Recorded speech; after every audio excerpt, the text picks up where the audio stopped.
Praise the Lord. Aroma ടിവിയുടെ എല്ലാ മാന്യ ശ്രോതാക്കൾക്കും വേഗം വരുന്ന കർത്താവായ യേശു ക്രിസ്തുവിന്റെ നാമത്തിൽ വന്ദനത്തെയും സ്വാഗതത്തെയും അറിയിക്കുന്നു. അനുഗ്രഹീതവും മനോഹരവുമായ നല്ല നിമിഷങ്ങൾക്കായി, നല്ല ദിവസത്തിനായി ഞാൻ കർത്താവിന് സ്തോത്രം ചെയ്യുന്നു. അരോമ ടിവിയുടെ പ്രേക്ഷകരോടൊപ്പം വീണ്ടും ഒരുമിച്ചായിരിക്കുന്നതിൽ വളരെ സന്തോഷമുണ്ട്. ഇന്ന് നമ്മൾ ക്ഷണം സ്വീകരിച്ച് അനുഗ്രഹിക്കപ്പെട്ട ജീവിതാനുഭവവും സാക്ഷ്യവുമായി പങ്കുവയ്ക്കുവാൻ തക്കവണ്ണം കടന്നു വന്നിരിക്കുന്നത് കർത്താവിൻ്റെ വിലപ്പെട്ട ദാസി പ്രിയ ആശ വിനോദ് സഹോദരിയാണ്. തൻ്റെ ജീവിതാനുഭവങ്ങൾ നമുക്ക് ഏവർക്കും അനുഗ്രഹമായി തീരേണ്ടതിന് പ്രാർത്ഥനയോടെ ആയിരിക്കാം. കർത്താവിൻ്റെ വിലപ്പെട്ട ദാസി പ്രിയ ആശ വിനോദിനെ തികഞ്ഞ സ്നേഹത്തോടും ആദരവോടും കൂടി അരോമ ടിവിയുടെ പ്രേക്ഷകരോടൊപ്പം സമയം ചെലവഴിക്കുന്നതിനായിട്ട് ഞങ്ങൾ സ്വാഗതം ചെയ്തോളൂ. പ്രൈസ് ലോർഡ് സിസ്റ്ററേ. Praise lord pastor. Praise lord. കർത്താവിൻ്റെ ദാസിയെ പ്രേക്ഷകരോടൊപ്പം പരിചയപ്പെടുത്തുന്നതിൽ എനിക്ക് വളരെ സന്തോഷമുണ്ട്. ഒരു വാക്കിൽ പരിചയപ്പെടുത്താമോ? എവിടെ നിന്നാണ് ജോയിൻ ചെയ്തിരിക്കുന്നത്? വീട്ടിലാരൊക്കെയുണ്ട്? എൻ്റെ പേര് ആശ വിനോദാണ്. എൻ്റെ ഹസ്ബൻഡിന്റെ പേര് പാസ്റ്റർ വിനോദ് ചാക്കോ ആണ്. ഞാൻ മൈസൂരിൽ നിന്നാണ് ജോയിൻ ആയിരിക്കുന്നത്. ഞങ്ങൾക്ക് 3 മക്കളാണുള്ളത്. ആരൻ വിനോദ്, ആരാധന വിനോദ്, ആദി വിനോദ്.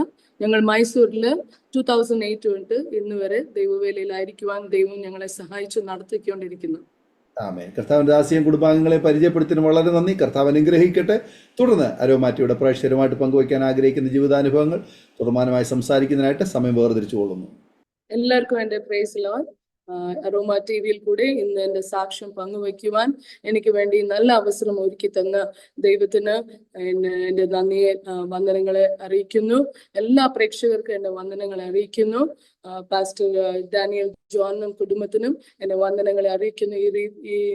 ഈ സമയത്ത് ദൈവസന്നിധിയിൽ അല്ലെങ്കിൽ ഈ ടി വി മുഖാന്തരം ദൈവം എൻ്റെ ജീവിതത്തിൽ ചെയ്ത ഉപകാരങ്ങളെ സാക്ഷീകരിപ്പാൻ ദൈവം നൽകിയ ഒരു അവകാശത്തിനായി ഞാൻ ദൈവത്തിന് നന്ദി പറയുന്നു. എൻ്റെ പേര് ആശ വിനോദാണ്. ഞാൻ ജനിച്ചതെല്ലാം ആന്ധ്രയിലെ തെലങ്കാന കരീംനഗർ ഡിസ്ട്രിക്റ്റിലാണ് ജനിച്ചത്. എൻ്റെ പപ്പായും മമ്മിയും കോട്ടയ സ്വദേശികളാണെങ്കിലും അവരവിടെ ബിസിനസ് സംബന്ധമായിട്ട് വന്ന് സെറ്റിലായത് നിമിത്തം ഞാൻ അവിടെ ആന്ധ്രയിലാണ് വളർന്നതും പഠിച്ചതും എല്ലാം. അപ്പം എൻ്റെ മലയാളത്തിന് ഒരു ഇച്ചിരി സ്വല്പ പ്രശ്നങ്ങളുണ്ട്. ബട്ട് ഞാൻ വിശ്വസിക്കുന്നു അതിനേക്കാളും ലാംഗ്വേജിനേക്കാളും കവിഞ്ഞ് ദൈവത്തിന് ഒരു പ്രവൃത്തി ചെയ്യാനുണ്ടെന്ന് ഞാൻ വിശ്വസിക്കുന്നു. ഈ സമയത്തില് ഇങ്ങനെ ഈ സാക്ഷ്യം ദൈവം ചെയ്ത വൻ കാര്യങ്ങളെ പറയുവാനുള്ള അവസരം ഒരുക്കി തന്ന ഈ അരോമ ടി വിക്ക് എൻ്റെ നന്ദിയെ രേഖപ്പെടുത്തുന്നു. ഞാൻ ജനിച്ചത് കാത്തലിക് കുടുംബത്തിലാണ്. ഞങ്ങൾ കാത്തലിക് ഫാമിലിയിലായിരുന്നു. അവിടെ ആന്ധ്രയില് കാത്തലിക് ചർച്ചില് എൻ്റെ പപ്പ ട്രഷററായിട്ട് ഒക്കെ ഉണ്ടായിരുന്നു. അപ്പം അത് തന്നെയല്ല, എല്ലാ കാത്തലിക്കിന്റെ എല്ലാ രീതിയിലും കാറ്റക്കിസം ആയിരിക്കട്ടെ, അല്ലെങ്കിൽ ചർച്ചിന്റെ എല്ലാ കാര്യത്തിലും പ്രമുഖ സ്ഥാനത്തിൽ നിന്നുകൊണ്ടാണ് പപ്പ ഞങ്ങളെ വളർത്തിയതും അതിന്റെ പ്രകാരം ഞങ്ങളെ നടത്തിയത്. പപ്പ ആന്ധ്രയിൽ ഒരു സക്സസ്ഫുൾ ഒരു ബിസിനസ് മാൻ ആയിരുന്നു. ഒന്നും ഇല്ലാതെ അവിടെ വന്ന് ദേശത്ത് ദൈവം സ്വന്തമായി വീടും കടയും കമ്പനിയും ഒത്തിരി കാര്യങ്ങൾ ദൈവം അത്ഭുതകരമായ രീതിയിൽ നടത്തിയെങ്കിലും ഒരു 1994 എന്ന് പറഞ്ഞാൽ ഞാൻ 10ാം ക്ലാസ് പഠിക്കാറായപ്പോഴത്തേക്ക് ഞങ്ങളുടെ വീട്ടില് പപ്പായുടെ ബിസിനസ് ഭയങ്കരമായിട്ട് ലോസ് അനുഭവിച്ചിട്ട് എഴുന്നേറ്റ് നിൽക്കാൻ പോലും പറ്റാത്ത ഒരു രീതിയിൽ അവസ്ഥയിലായിപ്പോയി. ഒരു 0 എന്ന് പറയാം. ആ 0 പൊസിഷനിലേക്ക് വന്നിട്ട് കടം മാത്രം മിച്ചുള്ളൂ. എല്ലാം ഉണ്ടായിരുന്ന വസ്തുക്കള് എല്ലാം പ്രോപ്പർട്ടീസും എല്ലാം 0 ആയിപ്പോയി. ഒന്നും ഇല്ലാത്ത ഒരു അവസ്ഥ, ഒരു നേരം ഭക്ഷണം കഴിക്കാൻ പോലും ഇല്ലാത്ത ഒരു അവസ്ഥയിലേക്ക് ഞങ്ങൾ ആയിത്തീരുന്നു. ആ സമയത്താണ് 1994 ഞാൻ 10ാം ക്ലാസ്സിൽ പഠിക്കും. അപ്പൊ ആ സമയത്താണ് ഒരു ദിവസം ഒരു ദേവദാസൻ എൻ്റെ പപ്പയുടെ കടയിൽ ഇങ്ങനെ പപ്പ ഇങ്ങനെ കട ചുമ്മാ ഇരിക്കുക, എന്തെങ്കിലും ഒന്ന് നടക്കുമെന്നുള്ള ഒരു പ്രതീക്ഷയോട് അവിടെ ഇരിക്കുന്ന ആ സമയത്തില് ഒരു ദേവദാസൻ കടന്നു വന്നിട്ട് ഇങ്ങനെ പറഞ്ഞു, ഈ കഴിഞ്ഞ രാത്രി അങ്കിളിനെ കുറിച്ച് ഞാൻ ഒരു സ്വപ്നം കണ്ടിട്ടുണ്ട്. അപ്പം അങ്കിളിനോട് വന്ന് സംസാരിക്കാനായിട്ട്. എനിക്ക് അങ്കിളിനെ മുൻ പരിചയമില്ല, പക്ഷെ ഞാൻ ആൾക്കാരോട് പറഞ്ഞപ്പം അങ്കിളിനെ കുറിച്ചാണ് പറഞ്ഞത്. അപ്പൊ അങ്ങനെ ഞാൻ ദൈവത്തോട് പ്രാർത്ഥിച്ചിട്ട് ഇന്ന് അങ്കിളിനോട് വന്നതാണെന്ന് പറഞ്ഞു. അങ്ങനെ ആ പാസ്റ്റർ അന്ന് സുവിശേഷം പറഞ്ഞു. പപ്പായ്ക്ക് ഒരു ഇൻട്രസ്റ്റും ഇല്ലായിരുന്നു കേൾക്കാനായിട്ട്. പപ്പായ്ക്ക് ആദ്യമേ മനസ്സിലായി ഇതൊരു പെന്തക്കോസ്റ്റ് പാസ്റ്റർ ആണ്, അല്ലെ പെന്തക്കോസ്റ്റ് സഹോദരനാണ്. അതുകൊണ്ട് എന്നാലും സാഹചര്യങ്ങളുടെ അവസ്ഥകളുടെ നിമിത്തം പപ്പ എന്നാ ചെയ്തു, വീട്ടില് മേളിൽ തന്നെയായിരുന്നു ഞങ്ങളുടെ വീടൊക്കെ. അപ്പം വീട്ടിൽ കൊണ്ടുവന്ന്, അപ്പൊ എൻ്റെ അമ്മായിക്ക് ഒട്ടും താല്പര്യം ഇല്ലായിരുന്നു പ്രാർത്ഥിപ്പിക്കാൻ പോലും. പക്ഷെ പപ്പായിക്ക് പ്രാർത്ഥിക്കട്ടെ, ദൈവം എന്തെങ്കിലും ഒന്ന് ചെയ്യുമെന്നുള്ള ഒരു ചെറിയൊരു പ്രതീക്ഷ അന്ന് പപ്പായ്ക്ക് ഉണ്ടായിരുന്നു. സോ അന്ന് ദേവദാസ് ദേവദാസൻ വന്ന് പ്രാർത്ഥിക്കാനിടയായി. അത് കഴിഞ്ഞിട്ട് പപ്പായ്ക്ക് ഒരു സമാധാനം. ഇതുവരെ ആര് പോലും അന്വേഷിക്കാത്ത സ്വന്തം സഹോദരന്മാര് സഹോദരികള് എത്രയോ പേര് ഉണ്ടായിട്ടും സ്നേഹിതരുണ്ടായിട്ടും ആരും അന്വേഷിക്കാൻ പോലും കടന്നു വരാതെ ദൈവം ഒരാളെ ദർശനത്തോടെ എൻ്റെ വീട്ടിലേക്ക് അയച്ചല്ലോ എന്ന് പറഞ്ഞുള്ള ഒരു ഒരു ഒരു ഒരു ഒരു സമാധാനം ഉണ്ടായിരുന്നു അന്ന് വീട്ടില്. ആ സമയത്ത് ആക്ച്വലി ആ ദിവസങ്ങളിൽ പപ്പ തീരുമാനിക്കുമായിരുന്നു ഇനിയും മുന്നോട്ട് പോകാൻ പറ്റത്തില്ല, ഇങ്ങനെ പോയാൽ ഞങ്ങളുടെ ജീവിതം കേസുകളായി, പപ്പായ്ക്ക് വിരോധമായിട്ട് ചെക്ക് ബൗൺസ് കേസുകളായി. അങ്ങനെ ബിസിനസ്സിന് തകർന്ന് മാസം ഒരു 25,000 രൂപ അല്ലെ 50,000 രൂപ വരെ പലിശ കൊടുക്കേണ്ട ഒരു അവസ്ഥയാണ്. എന്നാൽ വീട്ടിൽ ഒരു നേരം ഭക്ഷണം കഴിക്കാൻ ഇല്ലാത്ത അവസ്ഥ. എന്നാൽ ആ സമയത്ത് പപ്പ തീരുമാനിച്ച് ഞാൻ എന്ന് ആത്മഹത്യ ചെയ്തേക്കാം. അത് മാത്രമല്ല പപ്പായ്ക്ക് ഹാർട്ടിലെ 3 വാൽവും ബ്ലോക്ക് ആയിരുന്നു. ഡോക്ടർ പറഞ്ഞിരിക്കായിരുന്നു ഓപ്പറേഷൻ വേണം എന്ന് പറഞ്ഞ സമയത്താണ്. അത് കഴിഞ്ഞിട്ട് മമ്മായിക്ക് ഇഷ്ടമില്ലാത്ത കാരണം പിന്നെ പപ്പ പാസ്റ്ററിനെ വിളിക്കുകയോ ഒന്നും ചെയ്തില്ലെങ്കിലും ദൈവത്തിന്റെ ഒരു സ്പർശനം അന്ന് തൊട്ട് ഡാഡിയുടെ ജീവിതത്തിൽ, എൻ്റെ പപ്പായുടെ ജീവിതത്തിൽ ഒരു എന്താ പറയുന്ന ഒരു ദൈവത്തിന്റെ ഒരു കരുതലിന്റെ അല്ലെങ്കിൽ ആ കരം സ്പർശനം ഡാഡിക്ക് അനുഭവിക്കാൻ കഴിഞ്ഞു. അങ്ങനെ ഒരു ദിവസം കടയിൽ ഇരിക്കുന്ന ആ സമയത്താണ് ഒരു മാഗസീൻ ഇങ്ങനെ റെഗുലർ ആയിട്ട് വരുന്ന മാഗസീൻ ഇങ്ങനെ വന്നിട്ടുണ്ടായിരുന്നു. ആ മാഗസീനിൽ ഒരു വാക്യം അതിന്റെ കവർ പേജിൽ ഇങ്ങനെ ഇപ്രകാരം എഴുതിയിട്ടുണ്ട്: രക്ഷിക്കാത്തവണ്ണം എൻ്റെ കൈ കുറുകിയിട്ടില്ല, കേൾക്കാത്തവണ്ണം എൻ്റെ ചെവിയോ മന്ദിമോ സംഭവിച്ചിട്ടില്ല എന്നാൽ എന്ന് പറഞ്ഞ് അത്രമാത്രം ആ കവർ പേജിലുണ്ട്. അപ്പം പിന്നെ എന്തോ തിരക്ക് എന്തോ വന്ന കാരണം അത് അവിടെ വിട്ടിട്ട് പോയെങ്കിലും മനസ്സിൽ ഈ ഒരു ചോദ്യം ഉണ്ടായിരുന്നു, പിന്നെ എന്തിനാ കർത്താവ് എന്നെ രക്ഷിക്കാത്ത? ഞാൻ എന്റെ ജീവിതത്തിൽ വന്ന കുറവ് എന്താണ്? എന്തിനാ എന്നെ ഇങ്ങനെ കൈവിട്ടിരിക്കുന്നത്? ഒരു നേരം ഭക്ഷണത്തിന് പോലും ഇല്ലാതെ ഒരു അവസ്ഥയിലേക്ക് എന്തിനാ എന്നെ എത്തിച്ചേർത്തതെന്ന് പറഞ്ഞൊരു ചോദ്യം ഉണ്ടായിരുന്നു. ഒരു തിരക്കെല്ലാം കഴിഞ്ഞ സമയത്ത് പിന്നെയും ആ മാഗസിൻ വായിക്കണമെന്നുള്ള ഒരു ആകാംക്ഷ ഉണ്ടായി. അതിന്റെ ഫസ്റ്റ് പേജ് തുറന്നപ്പോൾ, എന്നാൽ എന്നെ നിന്റെ പാപമാണ് എന്നെ നിന്നിൽ മറച്ചു വെച്ചിരിക്കുന്നതെന്ന് ഐശായ പ്രവാചന പുസ്തകം 59 1-2 വചനങ്ങളായിരുന്നു അന്ന്. അത് ഡാഡിയോട് ഇടപെട്ടു. ആ രാത്രി വന്നിട്ട് എന്ത് പാപമാണ് ഞാൻ ചെയ്തത്? സാധാരണ ഒരു മനുഷ്യൻ ചെയ്യുന്നത് പോലെ ജീവിക്കുന്ന പോലെ എൻ്റെ കുടുംബത്തിന് ഞാൻ വേണ്ടി കരുതി ഞാൻ ഒരു ഇച്ചിരി കുടിക്കുമായിരിക്കും, നുണ പറയുമായിരിക്കും, ബിസിനസ്സിലെ ഒരു ഇച്ചിരി ഏറ്റക്കുറച്ചിൽ ഉണ്ടായിട്ടുണ്ടെങ്കിലും ദൈവമേ ഞാൻ പള്ളി പോകുന്നവനാണ്, ഞാൻ വീട്ടിലെ എല്ലാ കാര്യങ്ങളും നോക്കുന്നവനാണ്, സാധാരണ ഒരു മനുഷ്യനെ പോലെ അല്ലേ, എന്തുവാ ഇത്രയും വലിയ പാപം എന്നെ ഇങ്ങനെ തള്ളിക്കളയാൻ വേണ്ടിയിട്ട് ഞാൻ എൻ്റെ ജീവിതത്തിൽ ചെയ്തതെന്ന് പറഞ്ഞ് ഒരു ചോദ്യം പപ്പായുടെ മനസ്സിൽ ഇങ്ങനെ സമാധാനം ഇല്ലാതെ ഒരു അവസ്ഥയിലായിപ്പോയി.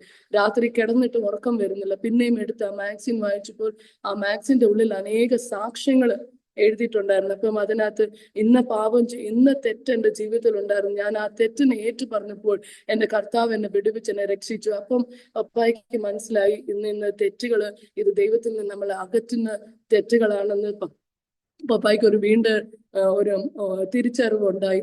അത് കഴിഞ്ഞ് രാത്രി കിടന്നിട്ട് ഉറക്കം വരുന്നില്ല. അപ്പൊ സാധാരണ 4 മണിക്ക് ഉറങ്ങിയിട്ട് ഒത്തിരി മാസങ്ങളായി. എന്നു പറഞ്ഞാൽ കടം അങ്ങനെ 30 ലക്ഷത്തിന് മേലുള്ള കടമാണ്. വീട്ടില് സമാധാനം ഇല്ല. മമ്മിക്ക് അറ്റ്ലീസ്റ്റ് മന്ത്ലി ഒരു 1000 അല്ലെ 2000 രൂപയുടെ മെഡിസിൻസ് എങ്കിലും വേണം.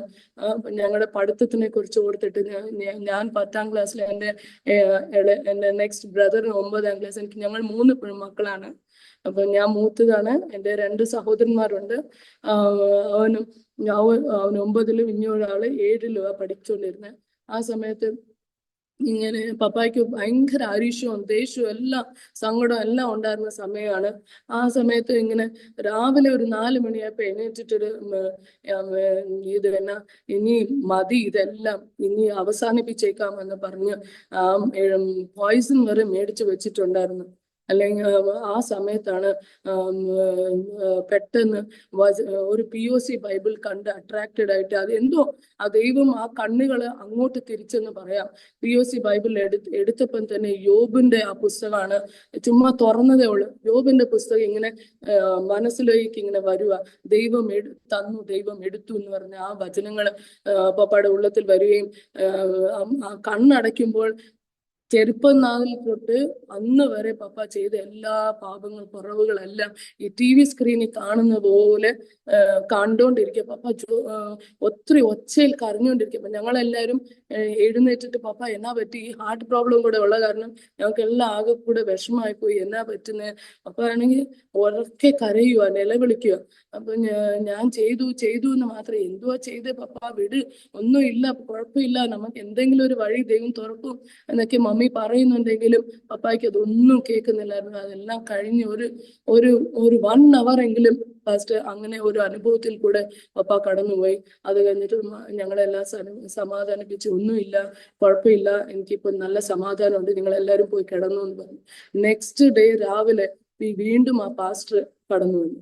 പാസ്റ്റർ കടന്നു വന്നപ്പം അന്ന് ഈ ദിവസം രാത്രി ഈ ഒരു അനുഭവം ഉണ്ടായത് കൊണ്ട് ആരും വീട്ടിലെ പാസ്റ്ററിനെ ഒന്നും പറഞ്ഞില്ല. പാസ്റ്റർ ഈ അനുഭവം പാസ്റ്ററിനോട് പങ്കിട്ടപ്പം പാസ്റ്റർ പ്രാർത്ഥിക്കുകയുണ്ടായി. അപ്പം വലിയ സമാധാനമാണ് പിന്നെ കുടുംബത്തിൽ വന്നത്. അന്ന് തൊട്ട് ബിസിനസ് ചെറുതായിട്ട് തുടങ്ങി. അന്ന് തൊട്ട് ഒത്തിരി വലിയ മാറ്റങ്ങൾ ഞങ്ങളുടെ കുടുംബത്തിന്റെ ഉള്ളിലുണ്ടായി. പിന്നെ പാസ്റ്റർ വന്ന് അമ്മായിക്ക് അത്ര ഇഷ്ടമില്ലാത്ത കാരണം പിന്നെയും പപ്പ പാസ്റ്റർ ഉള്ള സ്ഥലത്ത് പോയി പാസ്റ്ററിനോട് സംസാരിക്കുകയും എല്ലാം ചെയ്യുമ്പോൾ അവിടെ പാസ്റ്റർ വചനം ഷെയർ ചെയ്യുന്ന എല്ലാം വീട്ടിൽ വന്ന് ഞങ്ങളോട് പറയുമായിരുന്നു, ഇങ്ങനെയാ വചനം പറയുന്നത്, ഇങ്ങനെയാ വചനം പറയുന്നത് എന്നൊക്കെ. വിഗ്രഹാരാധന തെറ്റാണ്, അങ്ങനെ എല്ലാ കാര്യങ്ങളും, കാത്തലിക് ചർച്ചിലുള്ള എല്ലാ കാര്യങ്ങളും നമ്മുടെ ജീവിതത്തിൽ ഇതുവരെ നമ്മൾ ചെയ്തുകൊണ്ട് വന്ന ദൈവത്തിന് വിരോധമായിട്ടുള്ള കാര്യങ്ങളെല്ലാം ഇങ്ങനെ വർണ്ണിച്ച് ദൈവ സ്നേഹത്തെ കുറിച്ച്, ക്രൂശിൽ കർത്താവ് നമുക്ക് വേണ്ടി എല്ലാം വഹിച്ച് തീർത്തതാണ്. ഇനി നമ്മളിനി ഇതൊന്നും സഹിക്കേണ്ട ആവശ്യമില്ല, കർത്താവിൽ വിശ്വസിച്ചാൽ നമുക്ക് രക്ഷ പ്രാപിക്കുമെന്ന് അങ്ങനെ നിരന്തരമായിട്ട് പപ്പ വീട്ടിൽ വന്ന് ഷെയർ ചെയ്യുമായിരുന്നു. അങ്ങനെ ഷെയർ ചെയ്യുന്ന സമയത്ത് ഞങ്ങൾ 3 മക്കളും ആ ദൈവവചനത്തോട്, ഞങ്ങൾക്ക് ഈ പെന്തക്കോസ്റ്റ് ഒന്നും അറിയത്തില്ല, ഞങ്ങൾ ഈ കൊച്ചു പിള്ളേരായതുകൊണ്ട് വചനത്തിനെ ഞങ്ങളുടെ ആ വയസ്സിലുള്ള ആ വചനത്തിന്റെ ആ സത്യങ്ങൾ കേൾക്കുമ്പോൾ ആണല്ലോ, ഭക്തി ഉണ്ടായിരുന്നു പണ്ട് തൊട്ടെങ്കിലും ദൈവസ്നേഹം എന്താണെന്നോ അല്ലെങ്കിൽ വചനം എന്താണെന്നോ ഒന്നും അറിയത്തില്ലായിരുന്നു. ആ സമയങ്ങളെല്ലാം ഈ വചനം പഠിക്കുവാനും ദൈവം ഓരോ ദിവസവും ഞങ്ങളെ നടത്തിക്കൊണ്ടിരുന്ന രീതിയായിരുന്നു ഞങ്ങളെല്ലാവരും അതിശയിപ്പിച്ച്. അത് കഴിഞ്ഞ് ഞങ്ങൾ പ്രാർത്ഥനയ്ക്ക് പോകാൻ തുടങ്ങി. കാത്തലിക് ചർച്ചിലും പോവായിരുന്നു, ഇവിടെ പ്രേയറിനും പോവായിരുന്നു, പപ്പ കൊണ്ടുപോവായിരുന്നു. അങ്ങനെ ഒരു ദിവസം പ്രാർത്ഥനയിൽ ഞങ്ങൾ ആരാധനയുടെ ആ സമയത്ത് പപ്പായ്ക്ക് ഒരു വലിയൊരു ദൈവിക സ്പർശനം ഉണ്ടായിട്ട് ഞാൻ പറഞ്ഞല്ലോ 3 വാൽവും കംപ്ലീറ്റ് ആയിട്ട് ബ്ലോക്ക് ആയിരുന്നു, ഓപ്പറേഷൻ പറഞ്ഞിരിക്കുവായിരുന്നു. പക്ഷേ പപ്പയുടെ അടുത്ത് പൈസ, ഞങ്ങൾക്ക് ആ സമയത്ത് പൈസയോ ഒന്നും ഇല്ലാത്ത കാരണം, അതിന്റെ സാഹചര്യം ഒന്നും ഇല്ലാത്ത കാരണം പപ്പ ഇങ്ങനെ വെയിറ്റ് ചെയ്യുമായിരുന്നു, എന്തെങ്കിലും ഒരു വഴി തുറന്ന് എന്തെങ്കിലും ചെയ്യാമെന്ന് പറഞ്ഞ്. അപ്പോഴാണ് ആ സമയത്ത്, ആരാധനയുടെ ആ സമയത്ത് ഹൃദയത്തിന്റെ ഈ ഭാഗത്ത് ആരോ മുറ്റസൂചി കൊണ്ട് ഇങ്ങനെ വരയ്ക്കുന്ന ഒരു അനുഭവം ഉണ്ടായി. അത് ഭയങ്കരമായിട്ട് വേർത്തു പപ്പ. അത് കഴിഞ്ഞ് എഴുന്നേറ്റ് നിന്ന് സാക്ഷ്യം പറയുക, നിങ്ങൾക്കുണ്ടായ അനുഭവങ്ങൾ നിങ്ങൾക്ക് പങ്കുവെക്കാമെന്ന് പറഞ്ഞ സമയത്ത് പപ്പ ഇങ്ങനെ പറഞ്ഞു, എനിക്ക് അറിയത്തില്ല എന്താണെന്ന്, ഞാൻ വിശ്വസിക്കുന്നു ഇവിടെ ഒരു മുറ്റസൂചി കൊണ്ട് ആരോ ഇങ്ങനെ വരച്ചതുപോലെ, ഞാൻ വിശ്വസിക്കുന്നു ഞാൻ സൗഖ്യമായെന്ന്. അപ്പം പാസ്റ്റർ പറഞ്ഞു, നമുക്കെന്നാ അതൊന്ന് കൺഫേം ആക്കണമല്ലോ അങ്കിൾ എന്ന് പറഞ്ഞ് പിറ്റേ 2-3 ദിവസം കഴിഞ്ഞിട്ട് ചെക്കപ്പിനുള്ള എല്ലാ പൈസകൾ കുറച്ച് ഒരുക്കി എടുത്തിട്ട് പോയി ഡോക്ടറിന്റെ അടുത്ത് പോയി കാണിച്ച് എല്ലാം ചെയ്തപ്പോഴത്തേക്ക് ഡോക്ടർ കുറെ ടെസ്റ്റും കൂടെ എഴുതി തന്ന് എല്ലാം ചെയ്തപ്പോഴത്തേക്ക് ഡോക്ടറിന് ഭയങ്കര അതിശയമായിട്ട് എൻ്റെ മമ്മായെ വിളിച്ചിട്ട് പറഞ്ഞു, നിങ്ങൾ ഇവിടെ വരുന്നതിന് മുമ്പ് എവിടെയെങ്കിലും പോയായിരുന്നോ, അല്ല എന്താ നിങ്ങൾ ഇപ്പൊ ചെയ്തത്, റെഗുലർ ആയിട്ട് ഇവിടെ ആയിരുന്നല്ലോ വന്നുകൊണ്ടിരുന്നത് എന്നൊക്കെ പറഞ്ഞു. അപ്പം മമ്മ പറഞ്ഞ്, എവിടെയും ഇല്ല, ഇപ്പൊ എവിടെയും പോകുന്നൊന്നുമില്ല, പ്രേയറിന് മാത്രമേ, പ്രാർത്ഥനയ്ക്ക് മാത്രമേ പോകുന്നുള്ളൂ. എന്നാൽ എന്നെക്കാളും വലിയ ഡോക്ടറായ യേശു നിങ്ങളെ സൗഖ്യമാക്കിയിട്ടുണ്ട്, നിങ്ങൾക്ക് ഒരു ഹാർട്ടിന്റെ പ്രോബ്ലം ഇല്ല എന്ന് പറഞ്ഞു. ഇന്നും എൻ്റെ പപ്പ ജീവിക്കുന്നുണ്ട്, മൈസൂരിൽ എൻ്റെ കൂടെ തന്നെയാണ് താമസിക്കുന്നത്. ഇന്ന് 1994 ഈ സംഭവം നടന്നത്. ഇന്ന് 2024 എൻ്റെ പപ്പ ആയുസ്സോടെ ആരോഗ്യത്തോടെ ദൈവം നടത്തുന്നു. അതിനായിട്ട് ഈ ഒരു ചില കാര്യങ്ങൾ ദൈവം ഇങ്ങനെ അത്ഭുതകരമായിട്ട് ഞങ്ങളെ വിടുവിക്കുകയും ഞങ്ങളുടെ ദൈനിക ആവശ്യങ്ങളെ, ബിസിനസ് 0 ആയിരുന്നതിനെ സ്റ്റാർട്ട് ചെയ്തു, ഞങ്ങളുടെ കടങ്ങളെല്ലാം ചെറുതായിട്ട് കൊടുത്തു തീർക്കാൻ കുറച്ച് വർഷങ്ങൾ എടുത്തെങ്കിലും ഈ ദിവസങ്ങളെല്ലാം കർത്താവിനെ കണ്ടുമുട്ടുവാനും കർത്താവിനെ രക്ഷകനായിട്ട് സ്വീകരിപ്പാൻ, കുടുംബമായിട്ട് ഞങ്ങൾക്ക് സ്വീകരിപ്പാൻ പ്രാപിപ്പാൻ 6 മാസത്തിനുള്ളിൽ ഞങ്ങൾ എല്ലാവരും കുടുംബമായിട്ട് സ്നാനപ്പെട്ടു. കർത്താവിന് വേണ്ടി പൂർണ്ണമായിട്ട് ഞങ്ങൾ സമർപ്പിച്ചു. അന്ന് ഞങ്ങളുടെ വീട്ടിൽ ആ പാസ്റ്റ് പ്രാർത്ഥന സ്റ്റാർട്ട് ചെയ്ത് അങ്ങനെയാണ് ഞങ്ങളുടെ വീട്ടില് അന്ന് ആ ഒരു സഭ പ്രാരംഭിച്ചത്. ഇന്നും ആന്ധ്രയിലെ കരീംനഗർ ഡിസ്ട്രിക്റ്റിൽ ആ സഭ 10,000 പേര് കൂടി വരുന്ന ഒരു സഭയാണ്. തെലുഗു ചർച്ചാണ് ഇപ്പം അത് നടന്നുകൊണ്ടിരിക്കുന്നത്. സോ ദൈവം അതിനൊരു മുഖാന്തരം ഒരുക്കി. അപ്പം യോസേപ്പ് ഈ സമയത്ത് എനിക്ക് ഓർമ്മ വരുന്ന ഒരു വചനാണ്. യോസേപ്പ് പറഞ്ഞല്ലോ, ഞാൻ കഷ്ടത്തിലായിരുന്നത് അല്ലെങ്കിൽ എന്നെ ആ പൊട്ടക്കെട്ട് കിണറിൽ ഇട്ടത് നിമിത്തമായിട്ട് ഒരു നിങ്ങൾക്കെല്ലാം ഒരു സഹോദരങ്ങളെ നോക്കിയിട്ട് പറഞ്ഞു, നിങ്ങൾക്കെല്ലാം ഒരു അനുഗ്രഹമായി തീരുന്നത് കൊണ്ട് അതെല്ലാം ഞാൻ മറന്നേക്കാം. അപ്പൊ ഞങ്ങളുടെ ജീവിതത്തിൽ നിങ്ങൾ അനുഭവിച്ച കഷ്ട, നിന്ദത, എല്ലാ പരിഹാസങ്ങളെല്ലാം ഈ ദൈവം ഞങ്ങളുടെ ജീവിതത്തിൽ ചെയ്ത ഈ രക്ഷ മൂലകം അവിടെ ഒരു സഭ എഴുന്നേൽക്കുവാൻ ദൈവം കാരണമാക്കി തീർത്തത് കൊണ്ട് ഞങ്ങൾക്ക് പേഴ്സണലായിട്ട് എല്ലാത്തിനേക്കാൾ ഉപരിയായിട്ട് യേശുവിനെ സ്വന്തമായിട്ട് രക്ഷകനായിട്ട് കണ്ടുമുട്ടുവാനും ഞങ്ങളുടെ ജീവിതത്തിൽ ഇടയാക്കി. അതാണ് ഏറ്റവും വലിയൊരു സന്തോഷം.